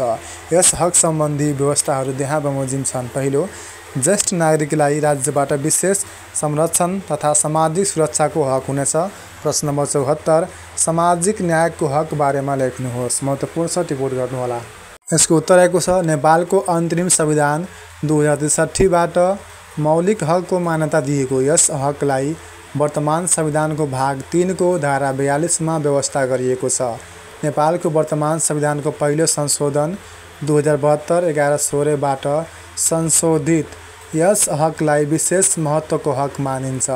यस हक सम्बन्धी व्यवस्था देहा बमोजिम छन्। पहिलो, आर्थिक, सामाजिक वा शैक्षिक रूपले पछाडि परेका महिला, दलित, आदिवासी जनजाति, मधेसी, थारू, अल्पसङ्ख्यक, अपाङ्गता भएका व्यक्ति, सीमान्तकृत, मुस्लिम, पिछडा वर्ग, लैङ्गिक तथा यौनिक अल्पसङ्ख्यक, युवा, किसान, श्रमिक, उत्पीडित वा पिछडिएको क्षेत्रका नागरिक तथा आर्थिक रूपले विपन्न खस आर्यलाई समानुपातिक समावेशी सिद्धान्तको आधारमा राज्यको निकायबाट सहभागिताको हक हुनेछ। दोस्रो, आर्थिक रूपले विपन्न तथा लोपोन्मुख समुदायका नागरिकको संरक्षण, उत्थान, सशक्तिकरण र विकासका लागि शिक्षा, स्वास्थ्य, आवास, रोजगारी, खाद्यान्न र सामाजिक सुरक्षामा विशेष अवसर तथा लाभ पाउने हक हुनेछ। तेस्रो, अपाङ्गता भएका नागरिकलाई विविधताको पहिचान सहित मर्यादा र आत्मसम्मानपूर्वक जीवनयापन गर्न पाउने र सार्वजनिक सेवा तथा सुविधामा समान पहुँचको हक हुनेछ। प्रत्येक किसानलाई कानुन बमोजिम कृषि कार्यका लागि भूमिमा पहुँच, परम्परागत रूपमा प्रयोग र अवलम्बन गरिएको स्थानीय बिउ बिजन र कृषि प्रजातिको छनौट र संरक्षणको हक हुनेछ। नेपालमा अग्रगामी लोकतान्त्रिक परिवर्तनको लागि भएका सबै जनआन्दोलन, सशस्त्र सङ्घर्ष र क्रान्तिका रूपमा जीवन उत्सर्ग गर्ने शहीदका परिवार, बेपत्ता पारिएका व्यक्तिका परिवार, लोकतान्त्रिक योद्धा, द्वन्द्व पीडित र विस्थापित, अपाङ्गता भएका व्यक्ति, घाइते तथा पीडितलाई न्याय एवं उचित सम्मान सहित शिक्षा, स्वास्थ्य, रोजगारी, आवास र सामाजिक सुरक्षामा कानुन बमोजिम प्राथमिकताका साथ अवसर पाउने हक हुनेछ। प्रश्न नम्बर 75 सामाजिक सुरक्षाको हक बारे लेख्नुहोस्। नेपालको संविधानको धारा 43मा उल्लेख गरिएको सामाजिक सुरक्षाको हक सम्बन्धी व्यवस्था देहा बमोजिम रहेको छ। पहिलो व्यवस्था आर्थिक रूपले विपन्न, अशक्त र असहाय अवस्थामा रहेका असहाय, एकल महिला, अपाङ्गता भएका व्यक्ति, बालबालिका, आफ्नो हेरचाह आफै गर्न नसक्ने तथा लोपोन्मुख जातिका नागरिकलाई कानुन बमोजिम सामाजिक सुरक्षाको हक हुनेछ। प्रश्न नम्बर 76 रहेको छ उपभोक्ताको हकबारे जानकारी गराउनुहोस्। उत्तर रहेको छ नेपालको संविधानको धारा 44 मा उल्लेख गरिएको उपभोक्ताको हक सम्बन्धी व्यवस्था यस प्रकार रहेको छ। पहिलो, प्रत्येक उपभोक्तालाई गुणस्तरीय वस्तु तथा सेवा प्राप्त गर्ने हक हुनेछ। दोस्रो, गुणस्तरीयहीन वस्तु वा सेवाबाट क्षति पुगेको व्यक्तिलाई कानुन बमोजिम क्षतिपूर्ति पाउने हक हुनेछ। देश निकाला विरुद्धको हक बारेमा लेख्नुहोस्। उत्तर रहेको छ देश निकालाको सजाय अप्रिय सजाय हो। यही आधारमा वर्तमान संविधानले कुनै पनि नागरिकलाई देश निकाला नगर्ने गरी देश निकाला विरुद्धको हकलाई भागको धारा 45 मा व्यवस्था गरेको छ। यस हकका व्यवस्था यहाँ बमोजिम रहेको छ। जस्तै कुनै पनि नागरिकलाई देश निकाला गरिने छैन। प्रश्न नम्बर 77 संवैधानिक उपचारको हक भन्नाले के बुझिन्छ? संक्षिप्त जानकारी गराउनुहोस्। साथीहरू, सम्पूर्ण प्रश्न उत्तर दिने महत्त्वपूर्ण छन्। कुनै पनि तहको इक्जाम होस्, चौथो, पाँचौँ, छैठौँ अथवा सातौँ, संविधान सम्बन्धी यही प्रश्नहरूभन्दा बाहिर अधिकांश सोध्दैन। यस्ता खालका नै प्रश्नहरू सोध्दै गर्छन्। त्यस कारणले गर्दा यो महत्त्वपूर्ण प्रश्न उत्तरहरू तपाईँ राम्रोसँग नोट बनाउनुहोस्, रिपोर्ट गर्नुहोस्। त्यसलाई समय समयमा अध्ययन गर्दै गर्नुहोस्। समयको सदुपयोग राम्रोसँग याद गर्नुहोस्। तपाईँको इक्जाममा संविधान सम्बन्धी जस्तो खाले प्रश्नहरू सोधे पनि तपाईँ निकै नै सहज रूपमा त्यसको सामना गर्न सक्नुहुनेछ। साथै भिडियो मन पर्दा लाइक अवश्य गर्नुहोला। साथसाथै भिडियो धेरै मन पर्दा साथीहरूसँग सेयर अवश्य गर्नुहोला। किनभने तपाईँहरूको एउटा लाइकले हामीलाई हौसला प्रदान हुन्छ यस्तै भिडियो ल्याउनका लागि। प्रश्न नम्बर 77 को उत्तर रहेको छ नेपालको संविधानको भाग 3 को धारा 46 मा संवैधानिक उपचारको हकको व्यवस्था गरिएको छ। भाग 3 द्वारा प्रदत्त हकको प्रचलनका लागि धारा 133 वा 144 मा लेखी बमोजिम संवैधानिक उपचार पाउने हक हुनेछ। जस्तै मौलिक हकको हरण, हनन एवं हस्तक्षेपमा उपचारको व्यवस्था गर्ने हक नै संवैधानिक उपचारको हक हो। अन्य सम्पूर्ण हकको संरक्षण र प्रचलन गर्ने अविभागीय भूमिकाको रूपमा यो रहन्छ। हनन तथा अतिक्रमित हकलाई पुनर्स्थापित दिने हुँदा यसलाई जननी हकको रूपमा बुझिन्छ। त्यसैगरी जतिसुकै सङ्ख्या र प्रकृतिमा प्रदत्त संवैधानिक उपचार बिना निष्प्राण बन्न पुग्छन्। भौगोलिक हकको पूर्ण प्रत्याभूति एवं कार्यान्वयनको सुनिश्चितता यसै हकबाट हुने गर्दछ। यिनै सन्दर्भमा आधारित भई यसलाई सबैभन्दा महत्त्वपूर्ण अर्थात् सर्वोत्तम हकको रूपमा बुझिन्छ। कुन हकको? संवैधानिक उपचारको हकको। प्रश्न नम्बर 78 नेपालको संविधान संशोधन विधि लेख्नुहोस्। नेपालको संविधान चाहिँ कुन आधारमा संशोधनहरू गरिन्छ त्यो संशोधन गर्ने विधि लेख्नुहोस्। नेपालको संविधानको धारा 274 मा उल्लेख भएको संविधान बमोजिम विभिन्न विधि देहा बमोजिम रहेका छन्। अर्थात् यी विधिहरूबाट चाहिँ नेपालको संविधान संशोधन गर्न सकिनेछ। जस्तै नेपालको सार्वभौमिकता र भौगोलिक अखण्डता र स्वाधीनता र जनतामा निहित सार्वभौमसत्ताको प्रतिकूल हुने गरी यो संविधान संशोधन गर्न सकिने छैन। उपधारा 1 र यस संविधानको अन्य धाराको अधीनमा रही यस संविधानको कुनै धारालाई संशोधन वा खारेज गर्ने विधेयक सङ्घीय संसदको कुनै पनि सदनमा पेश गर्न सकिनेछ। तर उपधारा 1 लाई भने संशोधन गरिने छैन।